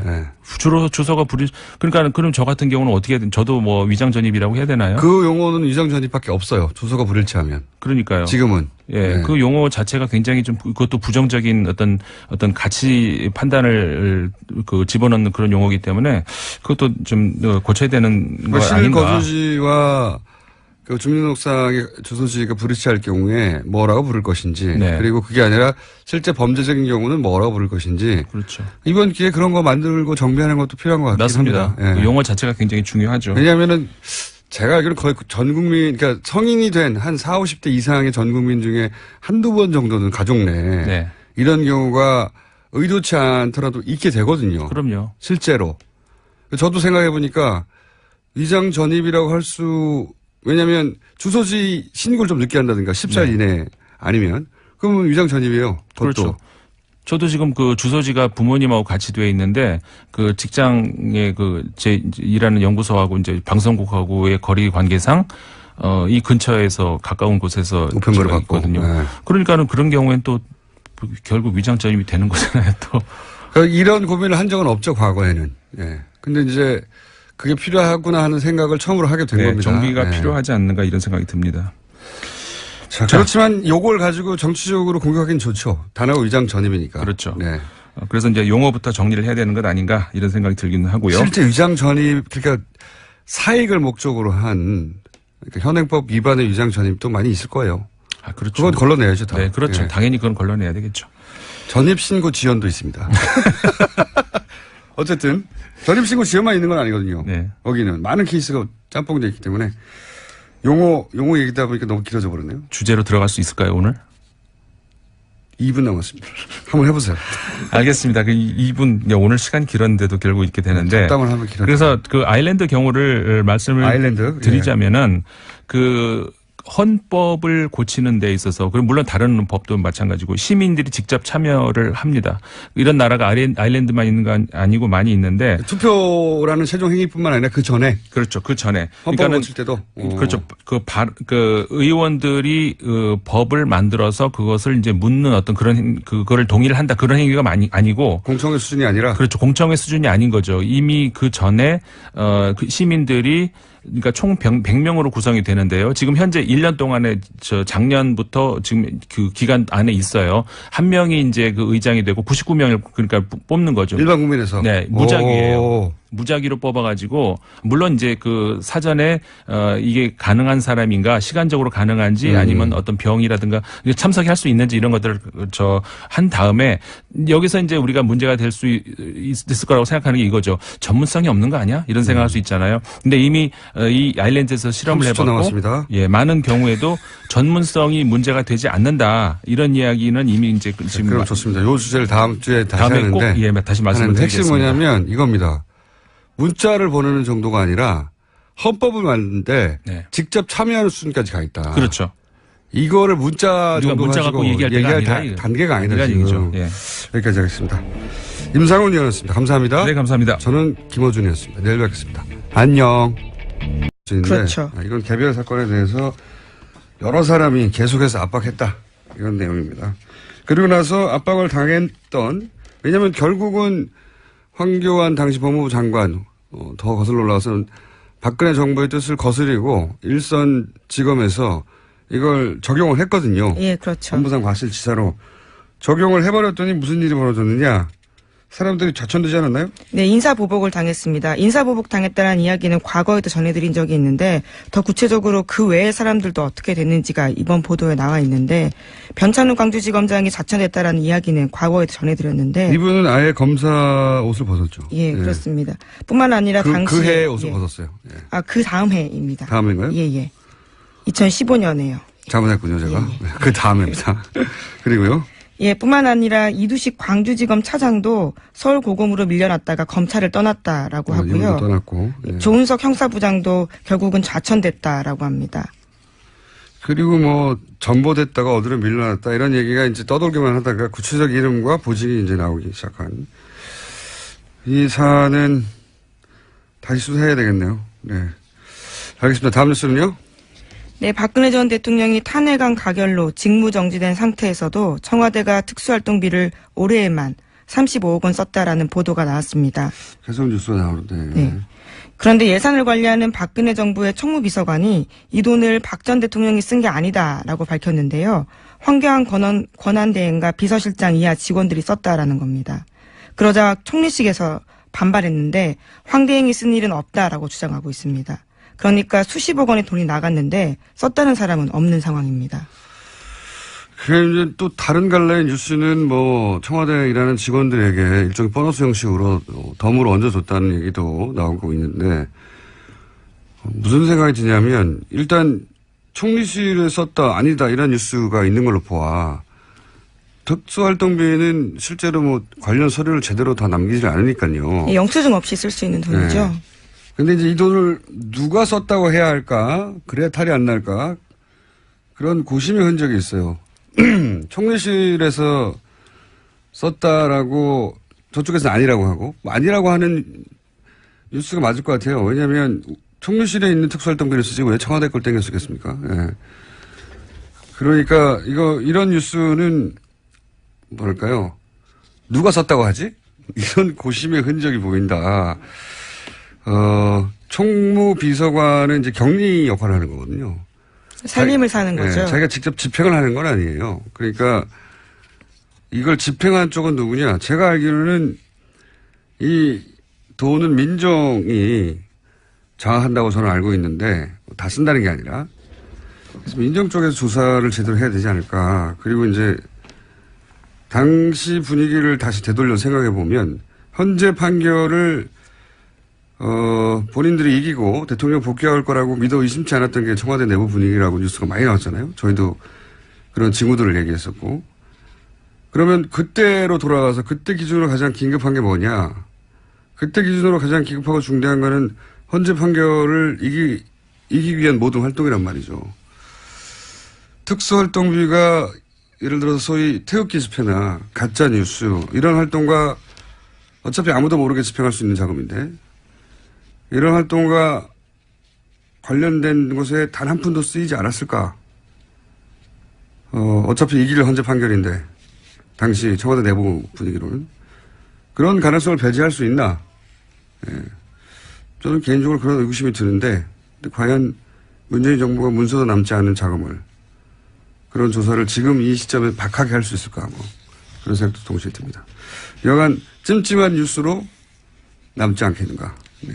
네, 하루 5천만 원씩 썼다는 뜻이거든요. 정말 많이 쓴 겁니다. 70일 동안 그렇죠. 35억이거든요. 하루도 안 빠지고 5천만 원. 예. 토요일 직원들 수당을 줬다고 하더라도 35억은 굉장히 많은 돈이어서요. 의문이 남는 건 사실입니다. 이렇게 해명될 일은 아닌 것 예. 같은데 과연 제대로 조사할 만한 자료가 있을까? 그리고 그 조사를 박하게 계속할 수 있을까? 민정. 우병우 전 민정수석도 조사 대상이 될 수 있는 건데 이 사안 관련해서 할 수 있을지는 모르겠습니다. 다음 뉴스는요? 네, 박근혜 전 대통령 지난 25일에 2차 공판이 있었습니다. 거기서 박 전 대통령 쪽은 검찰이 법원에 제출한 수사기록 대부분을 증거로 사용하는 데 반대한다라고 밝혔습니다. 참고인 조사받은 수백 명을 일일이 법정에 불러서 신문해달라는 요구를 해서 재판부에서 시간 낭비다라는 난색을 표하게 만들었습니다. 증인도 참고인도 이제 이게 계속 이런 뉴스가 나오는데 지연시키는 이유는 지난 시간에 유능한 변호인단의 변호를 받고 있는 삼성 이재용 회장 재판이 먼저 진행돼서 거기서 이재용 부회장이 무죄를 받거나 아니면 뭐 상당한 혐의를 벗거나 그렇게 자객식의 재판이 유리하게 작용될 때까지 시간을 끄는 거 아니냐 이런 생각을 제가 전해드렸는데 한 가지 더 생각해 보자면 예전에 탄핵 심판 때 생각해 보면 전략이 아주 극단적이었어요. 그렇잖아요? 되돌아보면 재판부의 반응 뭐 여론 따위 전혀 고려하지 않는 본인들의 목적에 딱 꽂혀서 나머지는 전혀 법정에서 이것이 도대체 어떻게 받아들여질 건지 이런 생각을 하지 않고 전략을 구사했단 말이죠. 그때 그 전략을 유영하 변호사가 주도한 게 아니냐. 그래서 헌재 판결이 불리하게 나는데 지대한 공헌을 한 거 아니냐 이런 얘기 했었는데 똑같은 사람이 여전히 계속해서 유일하게 만나고 있어요. 그래서 한번 생각해 봅시다. 만나면 뭐라고 할까? 만나면 그런 얘기 할 것 같아요. 가장 빨리 나가는 법을 찾자. 네. 그렇지 않겠습니까? 예. 예, 구속 만기가 6개월이라 뭐 이런 그렇죠. 의미인가요? 예. 예, 제가 보기에는 재판을 구속 만기까지 계속 지연시켜서 구속 만기 이후 풀려난 상태로 재판을 받자. 이런 전략이 아니겠는가. 예, 쉽지 않아 보입니다. 대통령 적용 혐의가 18가지거든요. 다르게 또 영장을 칠 수도 있을 거라고 봐서요. 이제 구속영장이 연장되는 거는 정치적으로 부담스러워서 안 할 거라고 생각하고 본인들 생각이 그렇게 할 수 있다는 거죠. 그 목표가 정해졌으니까 가능한 모든 수단을 동원해서 지연시키는 게 아닐까 또. 지난번에도 얼토당토하는데 저희가 보기에는 그랬잖아요. 근데 그랬던 두 분이 또 만났잖아요. 나머지 그건 잘못된 전략이다. 법정에서 불리하다. 말해줄 사람이 없는 것 같으니까 그런 이유도 있지 않겠는가. 그런 전략일 가능성을 배제할 수 없다. 이분들이 해왔던 전력을 보면 이재용 부회장 재판까지 기다리는 것만으로는 법정에서 좀 불리하거든요. 재판부에 불리한 인상, 나쁜 인상을 주는 거거든요. 그렇게 보일 가능성이 큽니다. 네, 의도적으로 지원한다고 보이게 되는데 그거를 개의치 않는 거죠 지금. 그럴 가능성이 있는 것 같습니다. 다음 뉴스는요. 네, 이낙연 국무총리 후보자 국회 인준이 난항 겪고 있습니다. 위장 전입 논란으로 촉발된 야권의 공세가 계속되고 있고 여야 입장차가 좁혀지지 않고 있습니다. 그리고 이제 야당은 문재인 대통령이 나와라. 예, 이거는 문재인 대통령이 해결해야 된다. 네, 입장을 밝히라라고 예. 요구하고 있습니다. 자, 이 문제는 저희가 간만에 오자 토론을 마련했습니다. 예, 딱 적합한 사안인 것 같아서 오자 토론을 통해서 한번 각 당의 입장 그리고 민주당 입장을 오자 토론에 나온 당사자 의원들로부터 들어보도록 하겠습니다. 자, 다음 뉴스는요. 네, 서훈 국정원장 후보자가 국정원 댓글 사건을 조사하겠다고 밝혔습니다. 국정원의 보수단체 지원 의혹 등에 대해서도 사실관계 살펴보겠다라고 했는데요. 국정원 내 최순실, 우병우 라인이 있었다라는 의혹에 대해서도 취임하면 사실관계 살펴보겠다고 밝혔습니다. 뭐 당연히 해야 할 일이죠. 예. 국정원 내에도 우병우 라인이 있다고 하는 뉴스는 탄핵 기간이 많이 나왔었죠. 근데 그분이 그때 그 이후로 어떻게 됐는지는 뉴스가 전혀 없는데. 그리고 국정원의 보수단체 지원은 당사자들의 자백에 가까운 뉴스도 있었고요. 예. 댓글 사건도 윤석열 검사가 컴백한 이상 이 사건도 역시 다시 다뤄주겠죠. 네. 알겠습니다. 다음 뉴스는요. 네, 녹조에서 나오는 독성 물질인 마이크로시스틴이 4대강 바닥에 쌓인 펄에서도 검출됐다라는 JTBC 보도가 있었습니다. 겨울철에 수거한 펄에서 나온 건데요. 녹조가 심해지는 여름에는 수치가 더 높아질 것으로 보인다는 겁니다. 환경연합에서 낙동강 6곳 등의 펄을 채취해서 일본 대학 연구팀에 맡겨 조사한 결과입니다. 특히 강에서 펄이 거의 형성되지 않은 점을 고려하면 4대강은 이미 물이 고여있는 호수라고 봐야 한다라는 지적도 나오고 있습니다. 그렇군요. 호수. 예. 일본 대학팀에 맡겼더니 겨울에 수거한 건데 수치가 이미 WTO 기준까지 육박했고 이게 만약에 여름에 수거한 펄을 조사하면 훨씬 수치가 높을 것이다. 네. 그래서 강에서는 펄이 형성되지 않는데 강에는 펄이 없죠 원래. 강에는 펄이 없어야 되는 거죠. 계속 흐르는 물인데 뻘이 형성되지 않아야 될 곳에 형성됐다는 점에서 보면 4대강은 호수라고 봐야 한다. 예, 일본 대학 연구팀의 결과입니다. 이 4대강은 근데 자연환경을 훼손한 문제이기도 하지만 이게 단순히 이명박 대통령 혹은 청와대의 의지만으로 이루어질 수가 없어요. 업계에서도 학계에서도 정치권뿐만 아니라 그리고 공무원 사회에서도 여기 연루되어 있는 최소한 적극적으로 호응하지 않더라도 본인의 위치에서 눈 감아주거나 소극적으로 협조한 사람이 엄청나게 많기 때문에 저는 오래 걸릴 일이라고 봅니다. 이 진상을 밝히는 게 굉장히. 근데 이제 해야 하는 일이죠. 네, 환경단체에서도 4대강 인명사전 같은 거 만들어 놓은 게 있거든요. 거기 보면 말씀하신 인물들에 대해서 나온 것들이 있습니다.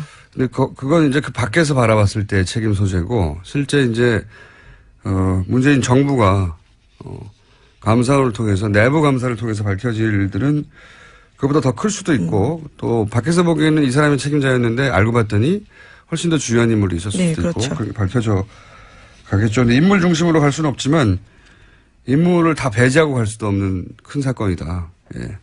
이렇게 큰 일이 어떻게 순조롭게 이루어졌는지 다음에 이런 일이 없기 위해서라도 그 결정 과정 전체를 다시 되짚어 봐야 되는 것 같습니다. 자, 다음 수는요. 하나 정도 더 할 수 있을 것 같은데. 네, 트럼프 대통령의 러시아 스캔들 파문이 맞사위이자 핵심 측근인 큐시너 백악관 선임 고문에게 옮겨붙고 있습니다. 탄핵론도 점점 확산되고 있습니다.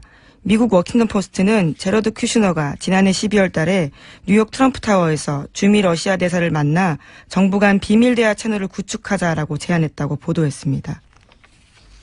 점점 몸통으로 가고 있네요. 예. 그동안은 보좌관이나 안녕하세요. 김원준입니다. 정의당 김종대 의원이 군 형법 개정안을 발의했습니다. 92조 6항 동성애 관련 조항 때문입니다. 현행 군 형법은 영내가 아니라 사적 공간에서 합의된 관계도 처벌합니다. 김 의원은 이를 성적 자기결정권과 사생활 자유의 침해라고 지적합니다. 유엔에서도 이 조항은 이미 2차례 폐지 권고를 한 바 있죠. 그런데 이 개정안 때문에 김 의원 사무실은 엄청난 항의를 받고 있다고 합니다. 우리는 흔히 동성애자를 반대한다는 표현을 씁니다. 이 표현이 왜 문제가 되느냐. 존재를 반대할 수는 없는 거죠. 빨간색을 반대한다. 말이 안 되죠. 마찬가지 이유로 흑인을 반대할 수 없습니다. 흑인을 싫어한다 표현만 가능한 거죠. 생각해보면 실제로는 그렇게 싫어하는 걸 반대한다고 표현하는 겁니다. 왜 싫어하느냐? 다르니까. 인간 본성은 다른 존재를 두려워합니다. 두려운 게 싫고 그리고 혐오가 되는 거죠. 그러니까 이 논란의 본질은 존재하는 소수자들을 다수가 자신과 다르다는 이유로 혐오하여 그들의 시민적 권리를 제약할 수 있는가? 결국 이 문제입니다. 이 문제에 관한 사회적 합의와 입법은 아마 오랜 시간이 걸릴 것이고 진척은 더딜 것이며 논쟁은 격할 겁니다. 어느 나라에서나 그랬습니다. 먼 길 떠나는 김종대 의원의 권투를 빕니다. 김어준 생각하겠습니다.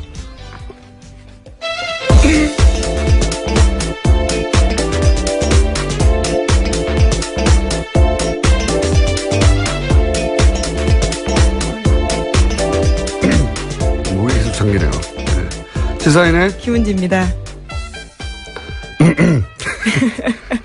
자, 목을 풀지 않았더니 예, 월요일 아침부터 많은 분들이 깜짝 놀라시겠습니다. 네, 목을 풀고 시작했어야 되는데 저희 책임 PD가 얼굴이 제가 마음에 안 들어가지고 쳐다보다가 갑자기 왜 그쪽으로 가십니까?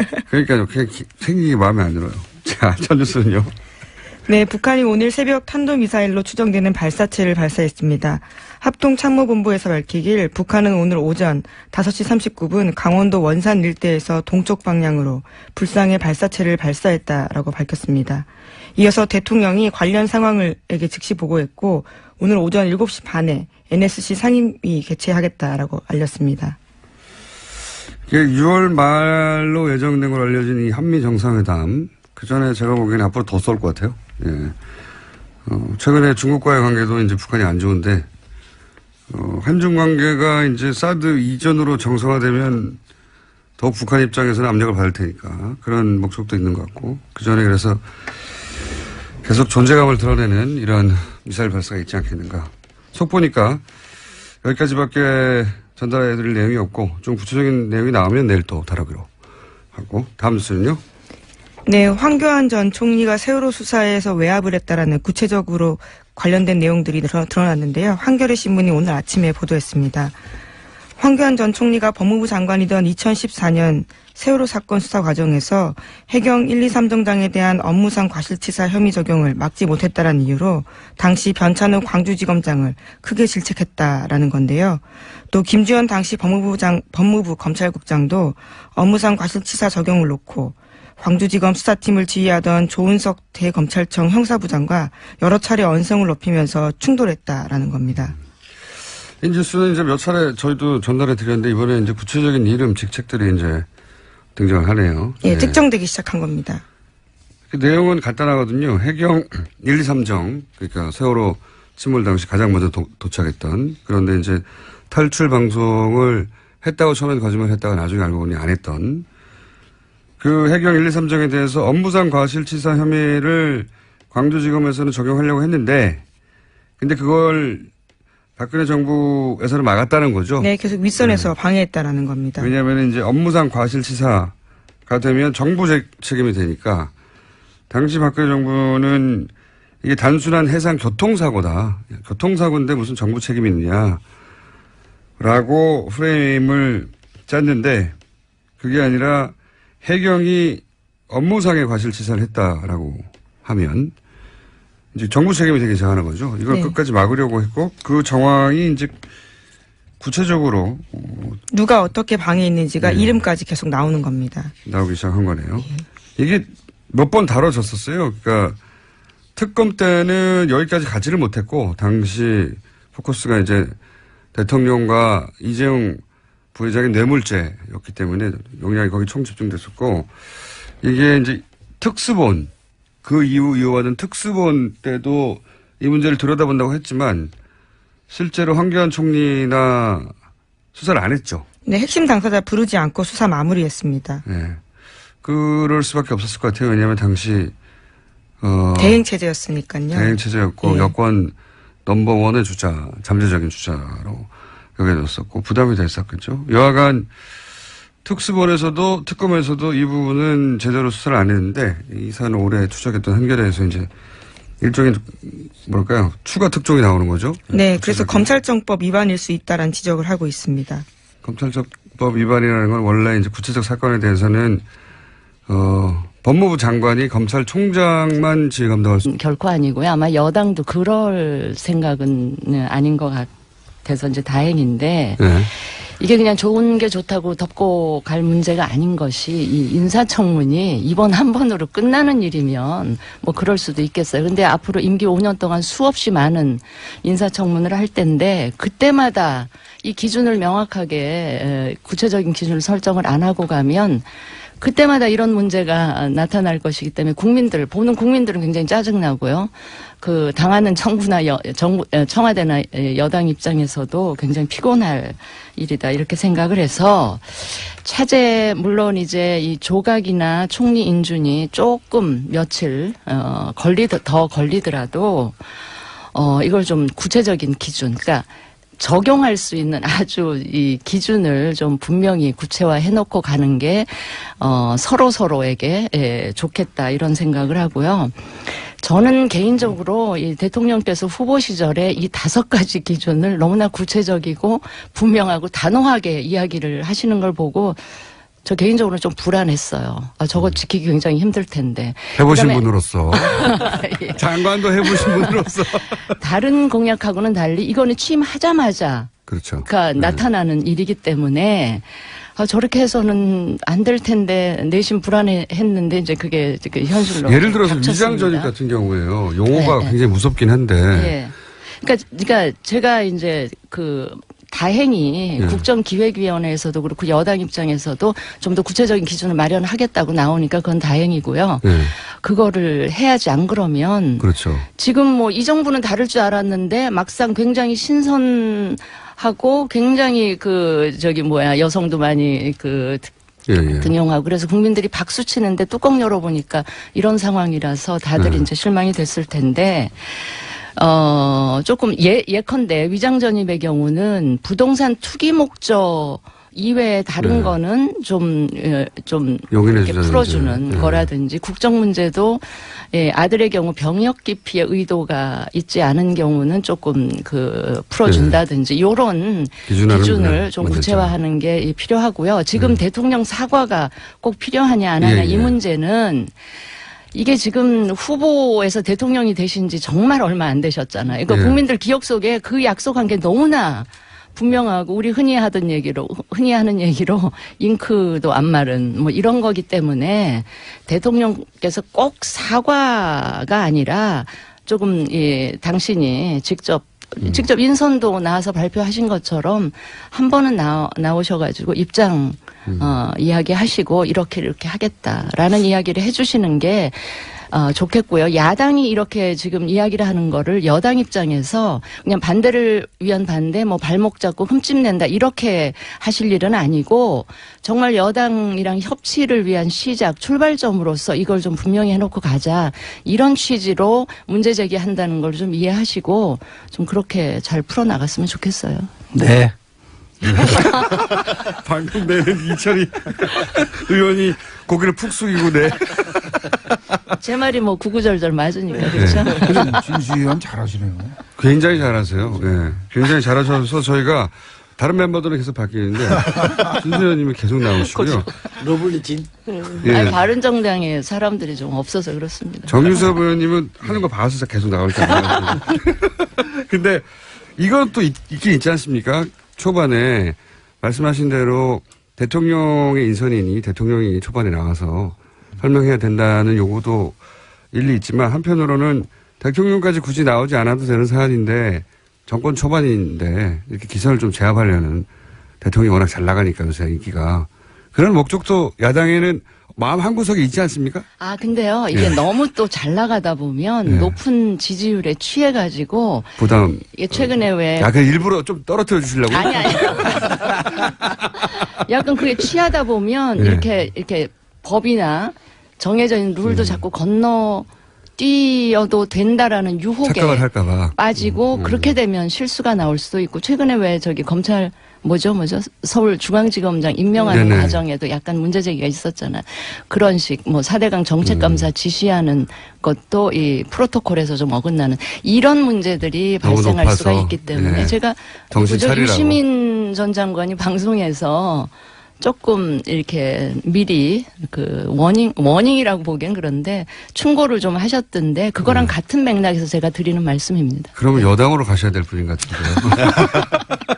너무 높아서 실수할까봐 이 우려에 대해서 감동적이지 네, 않습니까? 너무 지나치게 감동적인데 이철희 의원님은 이 우려에 대해서 어떻게 생각하십니까? 고맙죠.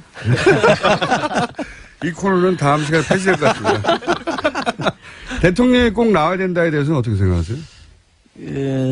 저는 민주주의가 발전하는 과정이라고 봅니다. 지난 정부에서 논란이 벌어졌던 것에 비하면 이 정부에서 벌어지는 논란은 훨씬 진전된 거라고 저는 생각하기 때문에 이것 자체를 이렇게 나쁘게 바라보지는 않고요. 또 야당이 전부는 아닙니다만 야당의 일부가 뭐 기싸움 차원에서 대통령에게 사과를 요구하는 측면도 있겠죠. 뭐 그거 가지고 그러나 시비 걸 생각은 없고요. 인사권자인 대통령이 주권자인 국민에게 이만저만한 사정에 대해서 충분히 설명하고 해명하는 건 좀 필요하다고 봅니다. 그래서 대통령이 나와서 설명하는 것도 필요하다. 근데 저는 비서실장이 한 것도 사실은 대통령의 워딩이고 언급인데 그것조차도 좀 부족하다고 하니 저희가 협치 차원에서 국회 존중 차원에서 또 야당과 계속 협력해서 간다는 차원에서 대통령 이런 얘기였는데 이제 가족으로 가네요. 네. 미국 정보 당국이 가장 위험한 인물이라고 거론하거나 보도되는 게 이 주미 러시아 대사거든요. 근데 이 사람하고 따로 비밀 채널을 만들자라고 사회가 했다는 게 여기까지 갔네요, 이미. 예. 그러면 이제 그 다음 단계는 이게 사회 혼자 할 수 있는 일이냐. 트럼프 대통령이 허락한 거 아니냐. 여기까지 가면 탄핵 사안이 될 수도 있는데. 실제적으로 탄핵하기 어렵죠. 정치적 지형이 현재는 그렇습니다. 하원, 상원 다 공화당이 다수당이기 때문에. 어쨌든 탄핵 국면에 들어가면 TBS 연락 부탁드립니다. 저희가 탄핵 보도에서는 전 세계적으로 앞서가는 방송이기 때문에. 자, 오늘 여기까지 하겠습니다. 시사인의 김은지였습니다. 감사합니다. 대선 기간 아주 핫했던 코너입니다. 오자토론. 저희가 앞으로 긴급 사안이 있을 때마다 청와대만 NSC를 수집하는 게 아니다. 뉴스 공장 5당 안보회의를 저희가 사안이 있을 때 긴급회의 소집하기로 했는데 오늘 소집 날짜가 잡혀가지고 5분을 모셨습니다. 이제는 일당이 아니라 이제 여당이 됐기 때문에 첫 번째로 소개해드리겠습니다. 더불어민주당 이철희 의원 나오셨습니다. 안녕하십니까? 네, 자유한국당 정유섭 의원 나오셨습니다. 네, 안녕하세요. 네, 국민의당 송금주 의원 처음으로 나오셨습니다. 네, 안녕하십니까? 바른정당의 진수희 전 의원 나오셨습니다. 네, 안녕하세요. 저희가 애정하는 의원님입니다. 정의당의 진수희 전 의원이 애정한. 그거 아니고? 예. 실망이에요. 엄청 좋아했는데. 급실망. 네, 정의당 이정민 의원 나오셨습니다. 네, 안녕하세요. 이정미입니다. 자, 오늘 주제는 간단합니다. 이철희 의원 방어, 나머지 공격. 저는 이정미 의원을 믿습니다. 권력을 주란 말이에요. 자, 그러면 이제 우선, 여당이 됐으므로, 네. 이철희 의원님께서 이낙연 총리 후보자 인사청문회가 이렇게 문제가 되고 있는데, 이거 어떻게 해야 되느냐. 여당의 입장을 대변해 주신 다음에 얻어 터지시는 시간 갖도록 하겠습니다. 자. 제가 이낙연 총리 후보자 청문위원으로 참여했던 사람이라 쟁점이 뭐였는지는 잘 알고 있고요.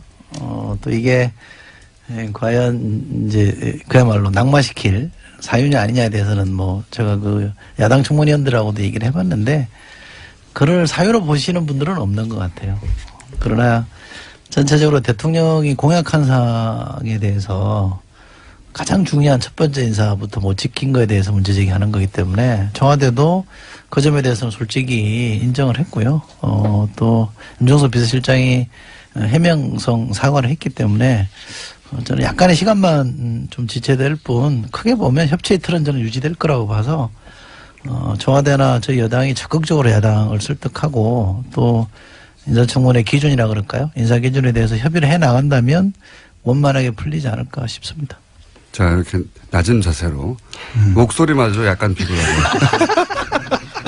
제발 봐달라며 여당에 대한 인철 의원의 이야기가 있었고요. 여기 대해서는 뭐 지금 예. 순서대로 할 필요가 없기 때문에 말씀하실 분은 손들어서 말씀하시면 됩니다. 예. 예. 누굽니다? 말씀해 주세요. 자유한국당 정유섭 의원입니다. 저도 이낙연 그 지사에 대해서 굉장히 의외였어요. 이게 4선 의원이시고 지사 지내고 그래가지고 그렇게 흠결이 없을 줄 알았는데 사람은 역시 털어서 먼지 안 나는 사람 없다. 그래가지고 완전한 사람은 없는 것 같습니다. 이낙연 의원이 과거 기준에 의하면 당연히 부적격이죠. 총리로서 그 도덕적인 흠결이 분명히 나왔습니다. 그것도 한두 가지가 아니라 여러 가지가 나왔어요. 그렇기 때문에 당연히 부적격인데 이거를 그러면 어떻게 할 거냐. 지금 엊그제 임종석 비서실장이나 우원식 여당 원내대표 얘기했듯이 지금 내각을 빨리 구성해야 되고 국정안정을 해야 되는데 지금 총리 인준 가지고 이렇게 끌 거냐 하는 그런 문제가 있어요. 그래서 저희는 생각이 이게 어쨌든 정치적인 타결이 있어야 되겠다. 정치적인 해법을 모색해야 되겠다. 흠결은 있지만 지금 상황을 봐서 이거를 인준하는 것에 관해서 정치적으로 각 당에서 협의를 해서 결론을 내줬으면 좋겠다 그렇게 생각을 합니다. 그러니까 그 결론을 어떻게 내려야 하는 거죠? 그럼 이제 우리 당에서 요구한 거는 대통령 유감 표명이다. 그다음에 어떤 기준을 세워라 이런 게 있었잖아요. 그런데 그런 조치들이 안 돼 있으니까 오늘 본회의하기 전에 각 당 원내대표들이 만난다든지 또는 대통령 하고 상의를 한다든지 해서 어떤 해법을 찾아야죠. 그냥 갈 수는 없잖아요. 대통령 사과가 아니면은 절대로 안 된다. 이게 입장인지 아닌지부터 궁금해요. 네. 원내대표끼리 만나야죠. 일단. 한 걸음 물러서신 듯. 네.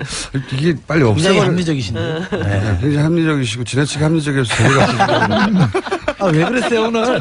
전쟁을 치러올 줄 알았는데 네. 이렇게 스무스하게. 대선 때처럼 이렇게 치고받고 해야 되는데 다들 한쪽은 비굴하고 한쪽은 합리적이고. 자, 이 사안, 그래서 대통령이 꼭 나와야 되는 거지. 왜냐하면 언론에서는 항상 계속 대통령이 사과해야 된다는 게 야당의 입장처럼. 어떻습니까? 진수 제가 좀 의원님? 말씀드릴까요? 예, 네. 예, 바른정당의 진수입니다. 이 문제는 임기 초기에 대통령의 높은 지지율로 그냥 적당히 덮고 넘어갈 문제는